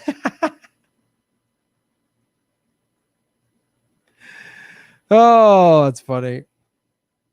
Chicago in the 80s was really bad. Yes. There was a lot of crime. That's why watch the movie Thief. It shows you how corrupt that city was. There's a place, I remember I got my sister was dating this kid whose dad was a mob guy. We didn't know it till later. And it was like, I needed to get a new haircut or whatever. And so I wanted to go where he got his haircut because he had cool hair. And he goes, I think it was Morton Grove. There was this hotel that had a barber shop in it. And I went there to get a haircut. And it was this nice guy. Hey, how you doing, Graham? You going to get your haircut? And then a couple months later, there was a mob hitting that parking lot. They gunned down 2 mobsters in there. It was like open, like mob war. It was crazy. God, the 80s was nuts in Chicago. You can take a trimming. We can help you out, kind of rough around the corners, rough around the edges, smooth things out. But you don't want to play the bright boy. You want to be a hard-on.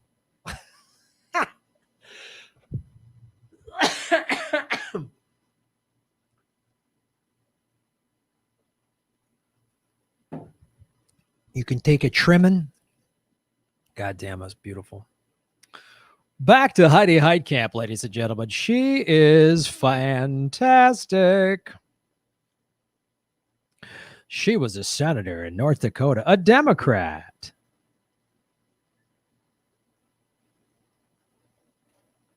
Oh, no, do game show host music.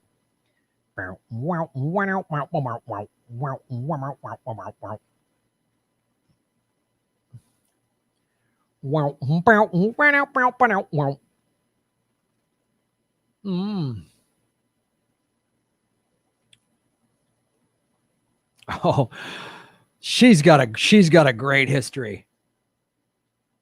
Heidi Heitkamp's got it. She's got just a fantastic history. Oh.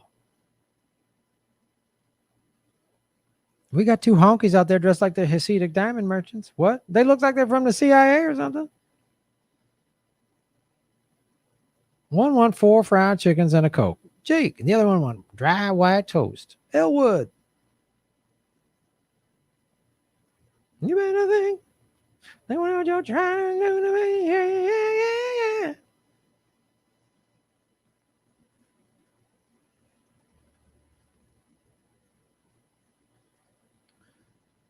Let's go back, way back. Let's go way on back.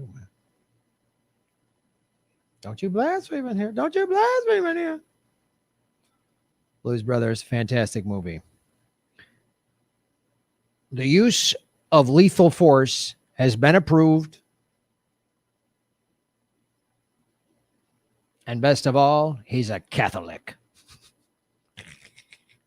A Catholic.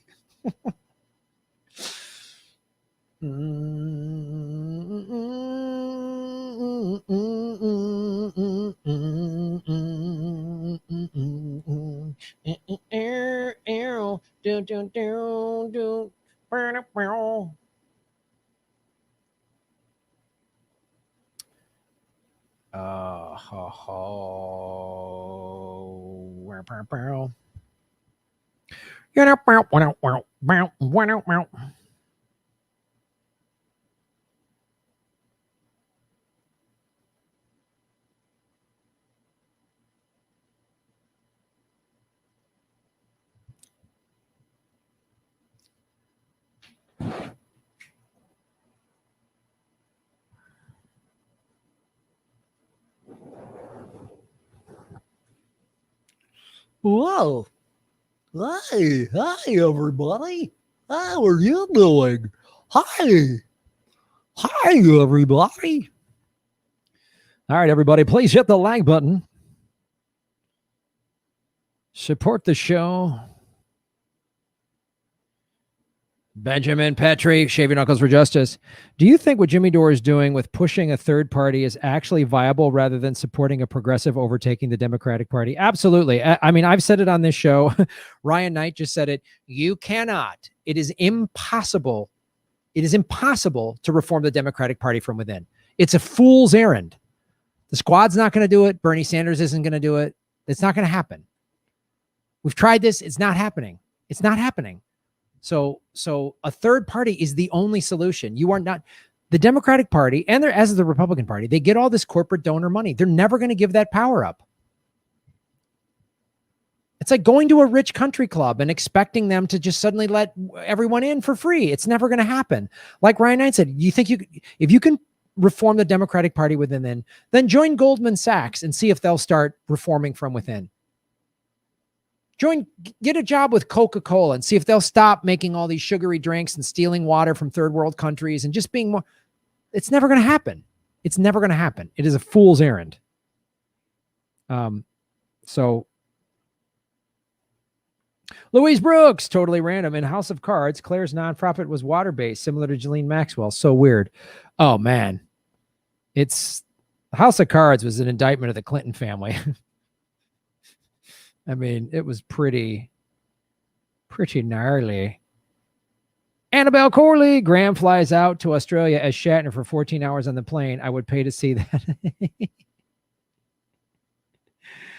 Oh, absolutely. 470 likes. Awesome. Let's get it up to 500. All right. We got all the super chats. All right. Let's do this segment.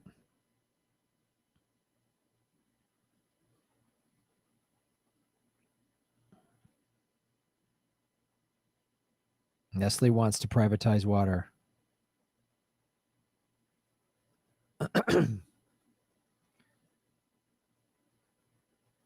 I missed your super chat, Sam. Oh. Let's go find that, Samuel. Let's find your super chat, young man. You lost your super chat? We will find your super chat. Sam, we will find it. Don't cry, little child. We will get your super chat. Hey, Sam D. Shave Your Knuckles for Justice. Good day, mate. No matter one's personal opinion of Biden, how do you feel about Trump ordering staff not to allow briefings on classified information and manipulating the transition process? Oh, it's not. Yeah, it's again. Yeah, you can believe all these things. All these things can exist at the same time, which is I don't like Biden, not a fan, and what Trump is doing is insane, and it's a tricky process transitioning power. I mean, so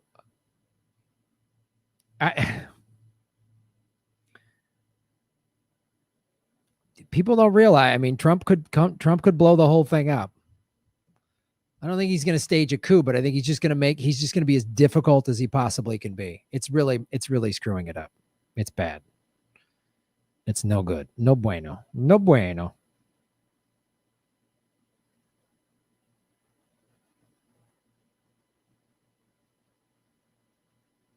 Yeah. Pat, I'm putting that up there. I was living in a majority black neighborhood. Hint, I'm white in the 80s and had no troubles whatsoever. Yeah, I know. My junior high was 60% black in Evanston. It was, it's just like, ugh. All right, here we go.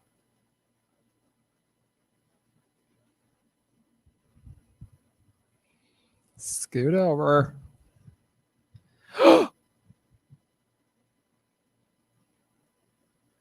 Hello, everybody. My name is Graham Elwood, and you're watching The Political Vigilante.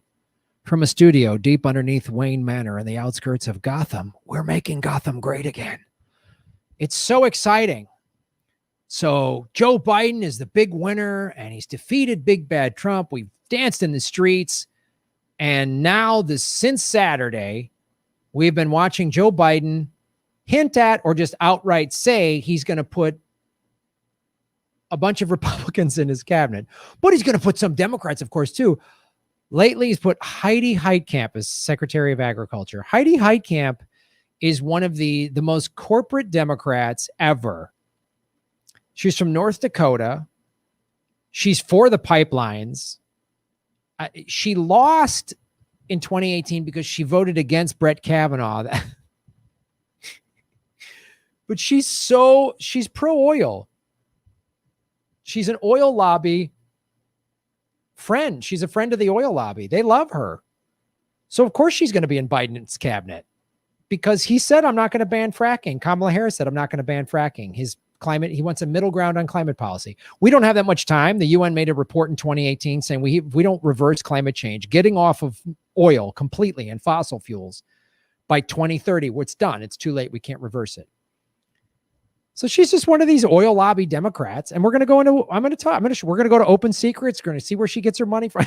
But first there's this. Senator turned oil lobbyist phone banks with Heidi Heitkamp. This is from when she was running for re-election in 2018, which she lost to another corporate. Does this sound familiar? A corporate Democrat lost to a Republican.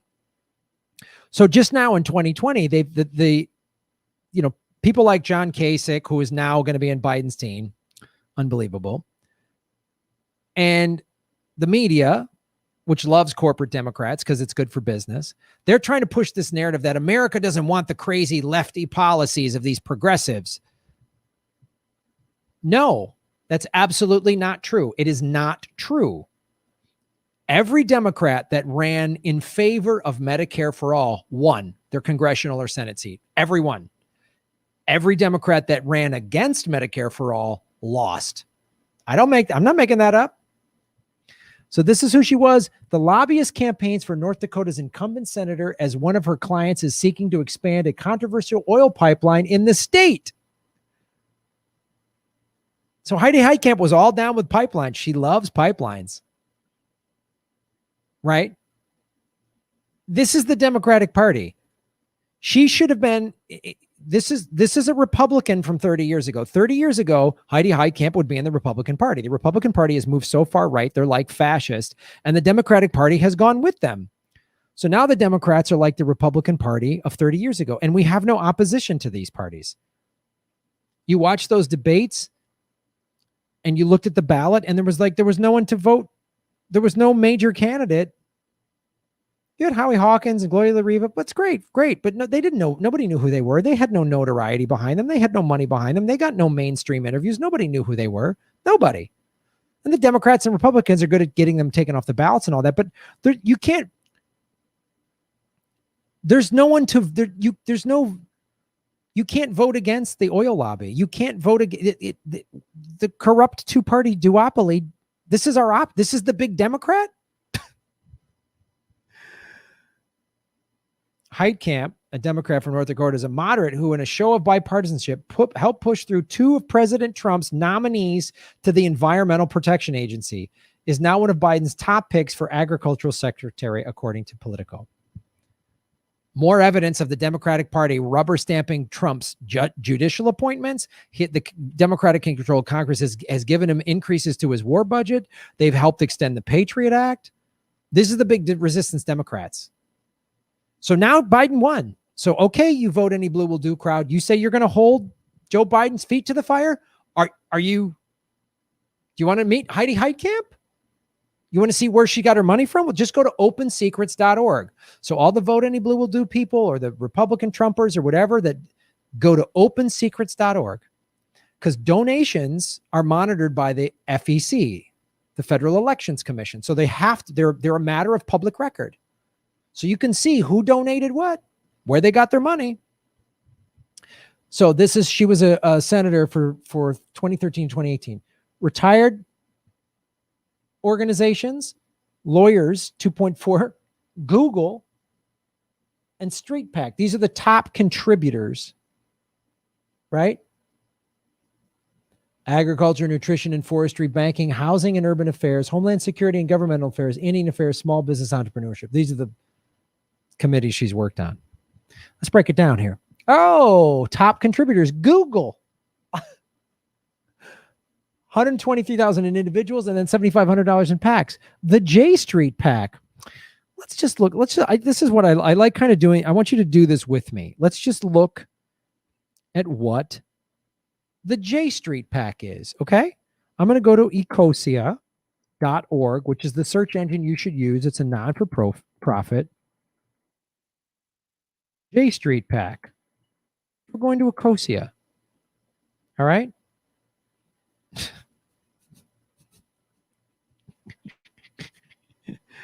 Oh. Okay.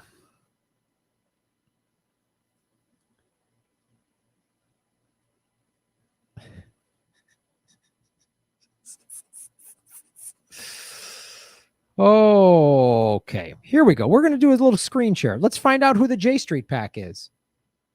Maybe J Street is like a nickname for like green energy, right? She's from North Dakota. The Dakotas have the most amount of wind because it's the plains. They get all this wind. I remember talking to years ago with somebody who worked for a wind industry, and they said there's enough wind in the Dakotas to generate 60% of America's energy needs. I said, what's the issue? He goes, we need money to build the turbines and then the infrastructure to capture and distribute. We need to update the grid. Well, that'd be something for a Green New Deal. There's a lot of American jobs I just listed. Now we're going to go drill oil and frack there. But let's just show you what's J Street. I don't know. Gee, let's figure out what J Street is. I just typed it into Ecosia. Let's see what J Street is. J Street was established in 2008 as the first ever federal political action committed to explicitly promote American leadership to resolve the Israeli-Palestinian conflict. The PAC goal is to demonstrate the depth and breadth of political support that exists for candidates who speak out in favor of diplomacy first. You're right. Here's what candidates pursuing J Street PAC support for the 2020 election cycle will be evaluated for endorsement based on the following political criteria: support for continued U.S. aid to Israel. So you're okay with an apartheid state and treating Palestinians like second-class citizens and letting unarmed Palestinians be shot by Israeli soldiers. That doesn't make me anti-Semitic saying that. That means I'm holding the right-wing Netanyahu Israeli government accountable. And if you're going to be like, Graham, you're anti-Semitic for saying that, well, then I'm just repeating what former Israeli soldiers are saying in an organization I believe called Break the Silence, who have come forward to say, we were propagandized to believe the Palestinians are awful people and we treated them horribly and it's not right. Israeli soldiers, ex-Israeli soldiers are saying this. So are they anti-Semitic, or they just want to, they're holding their country accountable? Just like I don't think unarmed black men should be allowed to be gunned down by American police, and then the police never go to jail. They're nothing. There's a 99% acquittal rate. Does that mean I hate America?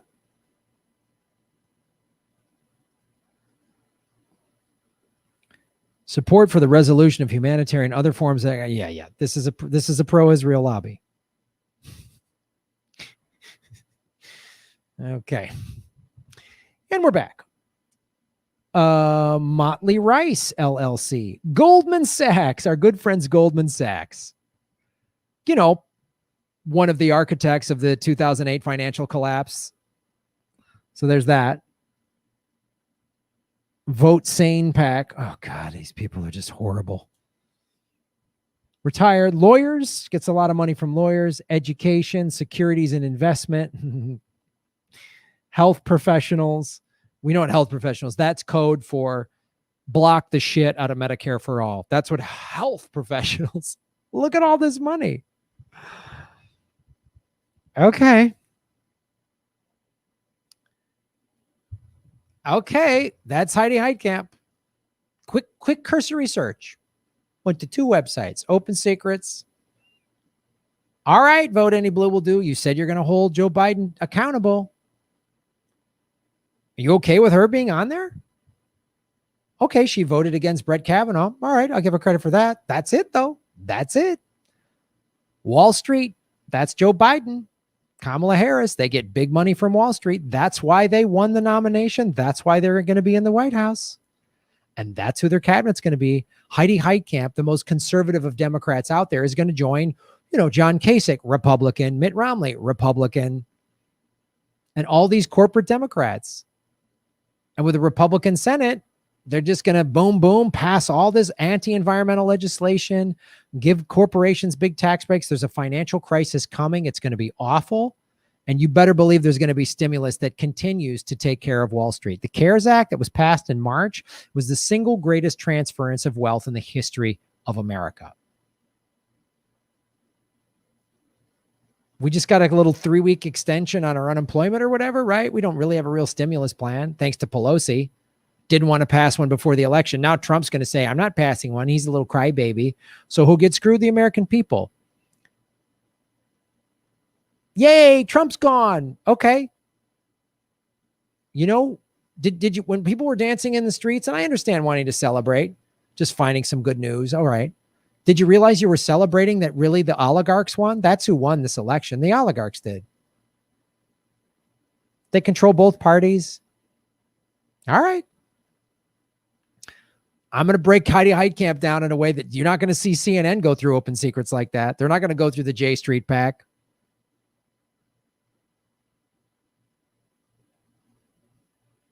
So you cannot reform the Democratic Party from within.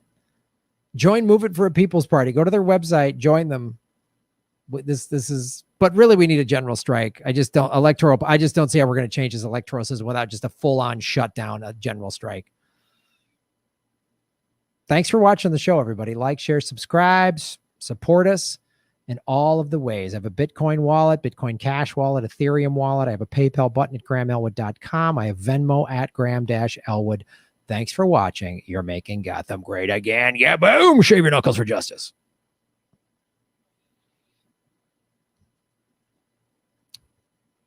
The plutocrats won for sure. 2 teams, same league. Celebrate what? It hasn't been called. Yeah, I know.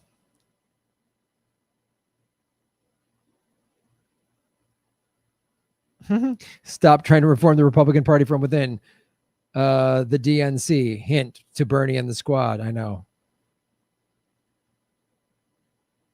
Ron Placone and I have a Zoom show November 21st, everybody. Zoom comedy show. It's at 6:00 Pacific time on Saturday, November 21st, 9:00 Eastern time. The tickets are $10. Just go to @Graham-Elwood and just put in there November 21st comedy show, because I get donations for other things. So specify that you want a ticket for the comedy show, and then I'll start sending out Zoom links before the show.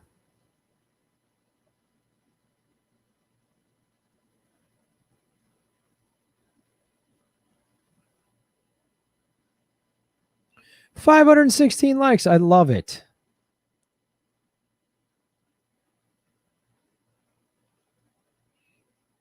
Benjamin Petrie, shave your knuckles for justice. Yeah, but I'll take forever. It'll take forever for a third party. Yeah, I know. We're running out of time. That's why we need. It's not defending Trump to question the integrity of the election. I totally agree with that. Yeah.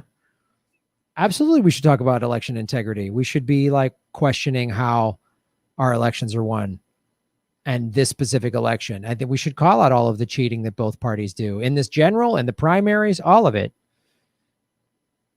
I don't think it's going to matter soon enough, because things are just going to collapse and America's not going to be in the same, it's not going to look the way it does anymore. But BA, shave your knuckles for justice. Do you know about the U.S. right to know lawsuit against the National Institutes of Health?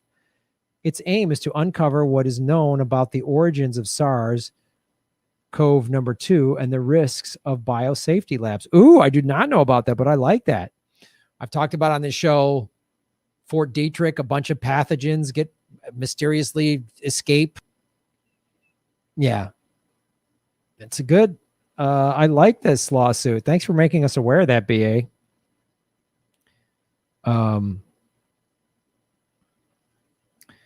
I love open secrets. Found out that Pelosi, Biden, AOC, and the RNC PACs were tapping into PPP loans, including Morgan & Morgan Law Firm, one of Biden's biggest donors. Ah, of course.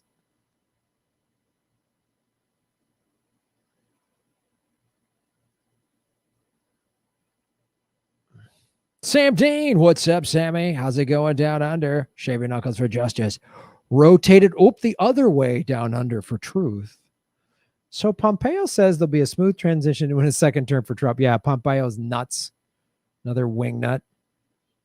But his team are also planning for a run in 2024. So did he win or not? I don't know.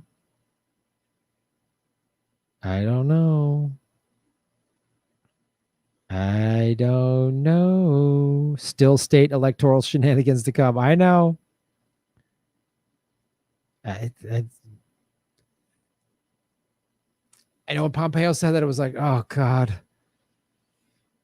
It's going to be insane the next 60 some days. It's going to be insane. I don't have any predictions. I don't know. It's going to just be nuts. I know that. I told you guys over a year ago, I said this 2020 election is going to be the craziest thing you've ever seen. Anything's possible. I said it, right? Little did I know COVID was going to happen. Anything.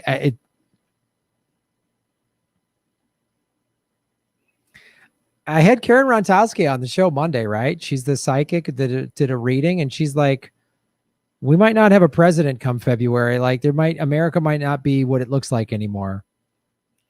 And all the stuff I'm researching and seeing, I hope we have a peaceful transition of power. And okay, there's a couple little protests there. Oh, it's nice, and we're going to really make a change.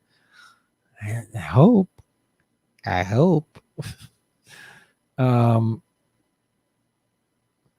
Check out Organic Bites, also covering COVID starts lab question. If aliens don't show up by the end of 2020, I'm done. No.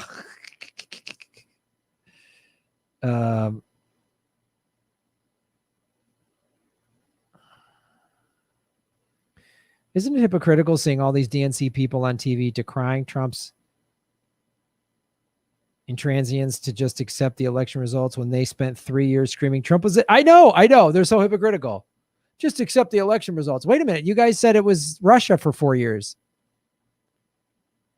What is it? Which one is it? I know.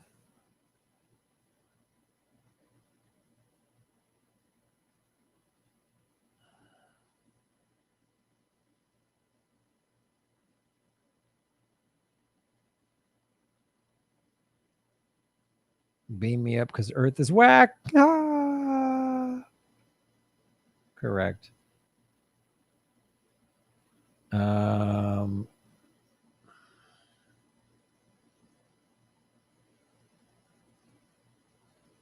Did I miss it? Did I miss a super chat?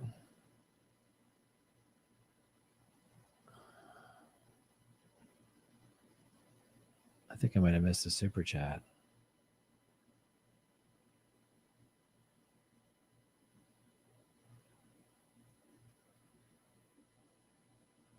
Well, I got Annabelle's. I got all those. Oh, here we go. No, you're right. Annabelle Corley, Shaving Knuckles for Justice. Song request. Granny Petrol does Hungry Like the Wolf. Okay, I'll do that. Granny Petrol does a Hungry Like the Wolf. We got over 500 likes, ladies and gentlemen. All right. The Earth is dying. That's absolutely true. Ooh, Political Vigilante is powered by solely support from viewers like you. Thank you, Kate. I'm glad, Victory Virginia, liked that interview. It was good. I'm trying to get more cool interviews, get people like Ryan on.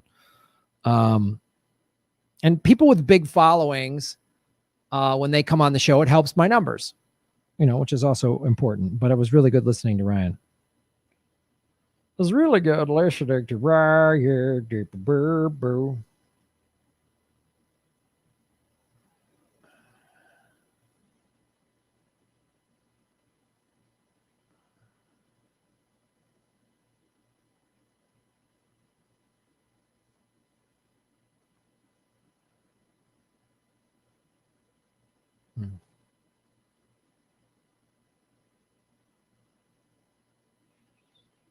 Oh yeah, so looks like People's Party do support clearing. Yes, Ryan Knight said this on Twitter. Kate asked, just so I am Graham Elwood, and do you and the People's Party support freeing and clearing Julian Assange? Please let me know. People on the show are asking. He said yes. Right on. Straightforward answer. He didn't give some Mickey Mouse. Well, we try to think that justice can be said for all people. And no, just he said, yes, I love it. Yes, we do that. Okay, cool. All right, let's do the Granny Petrol song. Wait a minute, Miss Hendricks. What are you doing, kitty cat? Miss Hendricks, thank you for your super chat. Thank you for making Gotham great again. And shave your knuckles for justice. Do you get a little taste of the vegan guns, kid? You get a little taste? I was happy to see some black men not believing the Democratic hype. Not that Trump deserved their votes, though. Yeah, no, it's good to see. I mean, the thing that, again, I showed that video yesterday. I'll show it to you guys right now, just again, of people in the streets. And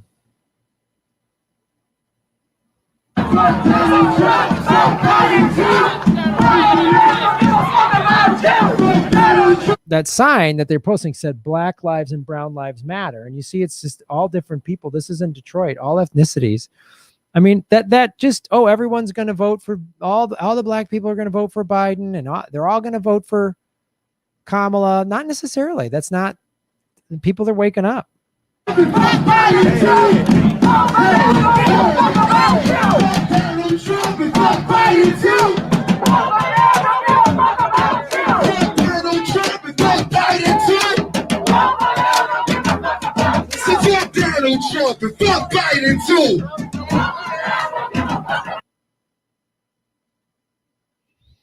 Gives me hope. Gives me hope.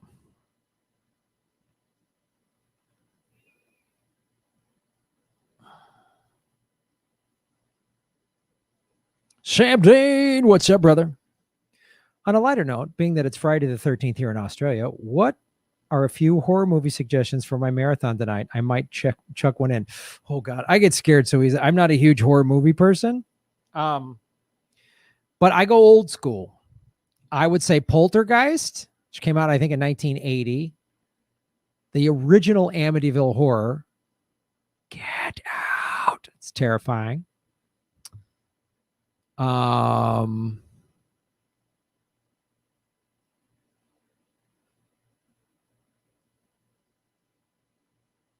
The original Evil Dead. Yeah. Oh, yeah. The original Attack of the Bodies. What is it? Attack of the Body Snatchers? Is that what it's called? The one with Donald Sutherland. The Damien movie. The original one with that. The Exorcist. Holy shit, watch The Exorcist. That one's nuts. Get the version where she does the crab walk on the ceiling. Those are good for your Friday the 13th.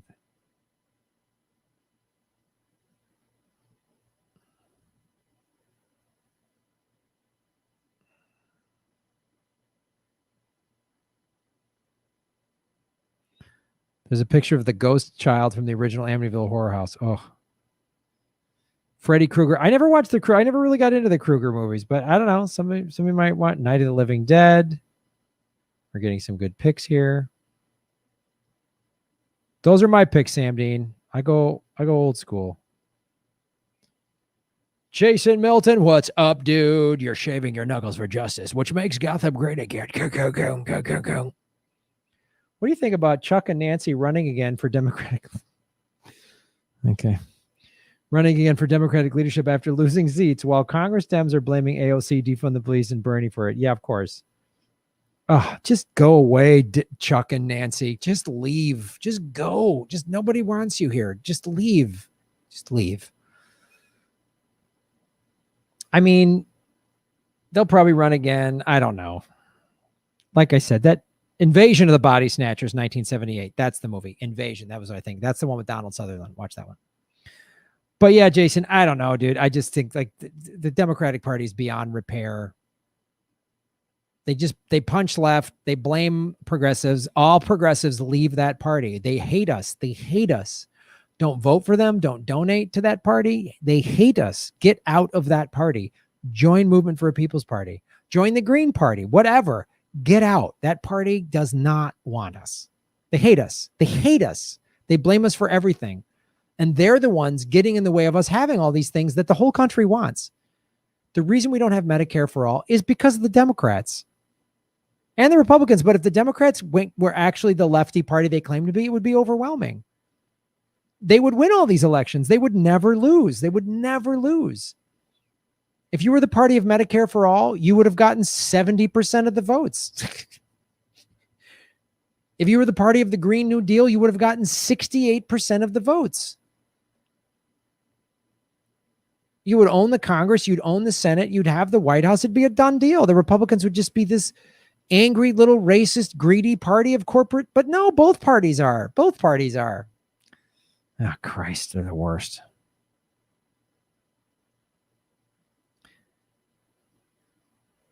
Annabelle Corley, Nancy gets one more facelift. She won't be able to eat any more ice cream. I like ice cream. It's my favorite. We don't, Democrats, Kate put this up there. We don't want anyone who can't afford nice things. Real life horror documentary, Dominion.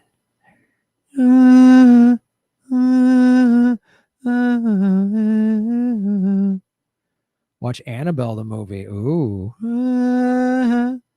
A lot of the Dems in Oregon get money from Big Pharma. Well, I'm shocked at that backyard politics. I am just shocked. I don't think that's true. I think you like Trump then. For you just posted that means you like Trump. For Trump, you Trump. Criticizing Democrats mean you like Trump. They all do. They're all filthy sellouts. Backyard Politics, check out her show. Support the little independent shows, everybody. That's the only way we can change this. Every time you criticize the Democrats, you're helping Trump. Well, Biden won. But you're Trump. But Biden won and so. But you're Trump and you're Trump. Help Trump, Russia. Oh, it's a good argument. And well, and very articulate. But Trump, argument, Trump. Okay, thank you. Anthony, Carrie. Somebody just put Carrie's a good horror movie too. Sissy Spacek, good horror movie. Anthony, Shaver Duckles for Justice. People are afraid the third party would result in several years of GOP wins, but they ignore that it would likely move Democrats and country leftward. Well, the thing they always here's the thing you have to, and this is when the voting people go, it'll let the Democrats win, because their notion, and it's a narrow view, that it'll just take people away from the Democratic Party. It will some. It'll take people away from the Republican Party if it's a labor movement. And the more important thing, the biggest voter block it will take votes away from is the don't vote party. They win every election. The didn't vote, 96 million people didn't vote in this election. 100 million people didn't vote in the last election. What if you cut that number? What if 50 million people who never vote decided to vote because they thought, here's a party that actually represents me? Then you're going to let the Republicans win. No, we're going to crush both of these stupid parties. That's how you frame it, mommy dearest.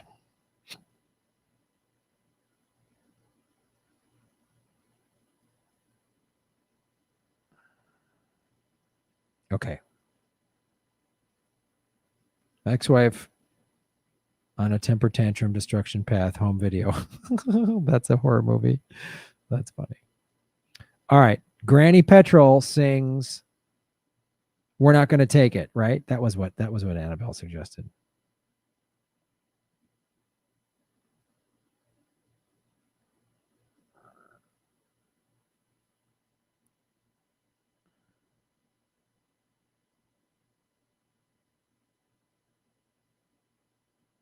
Oh, Hungry Like the Wolf. Granny Petrol does Hungry Like the Wolf. All right, I'm going to do that. Granny Petrol is going to sing Hungry Like the Wolf. Give me a sec, everybody. Hungry Like the Wolf. Election 2020 is the scariest movie. Be right back.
Hello, everybody. It's Granny Petrol here, singing songs for you.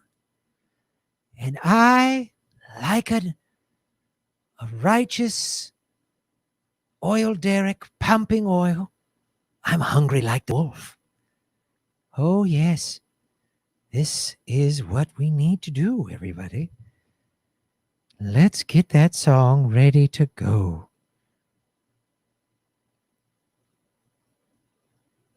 Church lady, well, she's my cousin.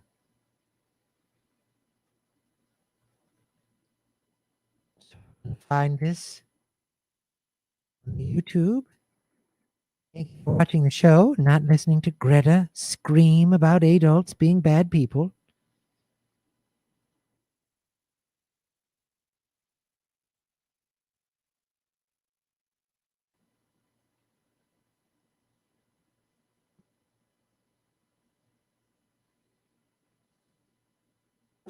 Who is USAA made for? It's made for him, a veteran who honorably served. And it's Hold made for on. her. She's serving now. Hold on. Oh boy. Oh boy. There. Oh. Oh. We're having some problems with this one cable. There we go. There we go. There we go. Okay now. And we're going to take the audio down just a smidge so that the... Don't get into that copyright shenanigans.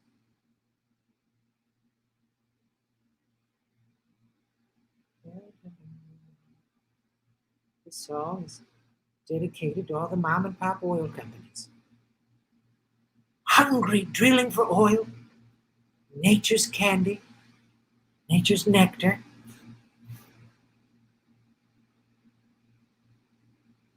Hello, I'm Granny Petrol. I want to sing for you, hungry like the wolf, because that's what I am. Hungry for oil and fracking, which makes America better.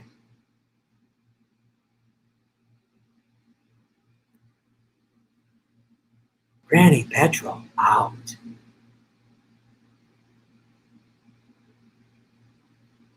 See you later, kids. I'm hungry for some oil.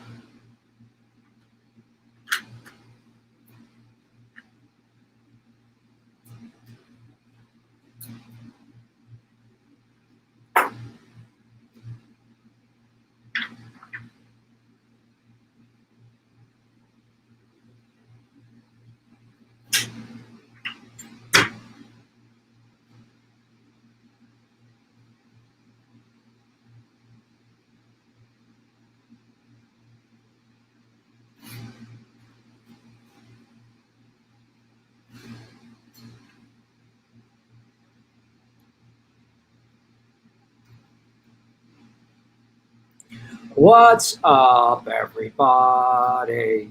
Everybody. Hold on.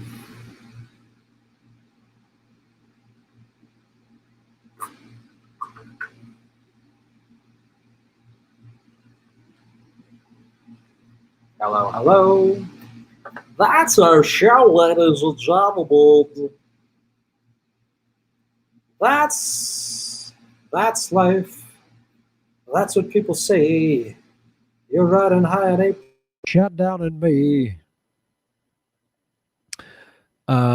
Skip the ad. Yeah, I know. Skip the ad. Skip the ad, huh? 586 likes, ladies and gentlemen. Thank you so much. I want to make sure I didn't miss any of the super chats. No, we didn't. We did a nice show. The clips will be up tomorrow and Friday, or Friday and Saturday. I'll spread out the clips some over the weekend. I'm not sure if I'm going live Sunday or not. I might take all of Saturday and Sunday off. But tomorrow, Friday, I will be with Lee Camp doing Government Secrets at 4 o'clock Pacific time, 7 o'clock Eastern. Thank you so much. You guys are awesome.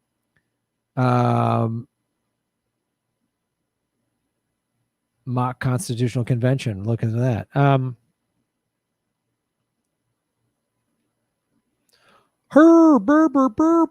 Thanks for watching the show, everybody. Support everything we do. Go to patreon.com/Graham Elwood.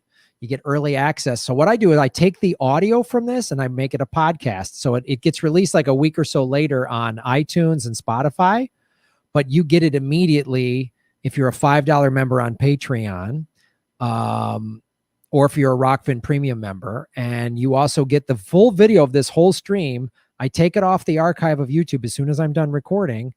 I take it off of Rockfin and Facebook. It's not on Facebook, but if you want to watch archives of all of these live streams, become a $10 member on Patreon and a Rockfin Premium member. So if you're a premium member on Rockfin, you get access to all my stuff and everybody else. It's a great way to support the show, and you get all this cool content. So thank you so much for supporting what we do. Thanks, everybody. Thank Kate, our moderator. Thank everybody in the super chat and the regular chat.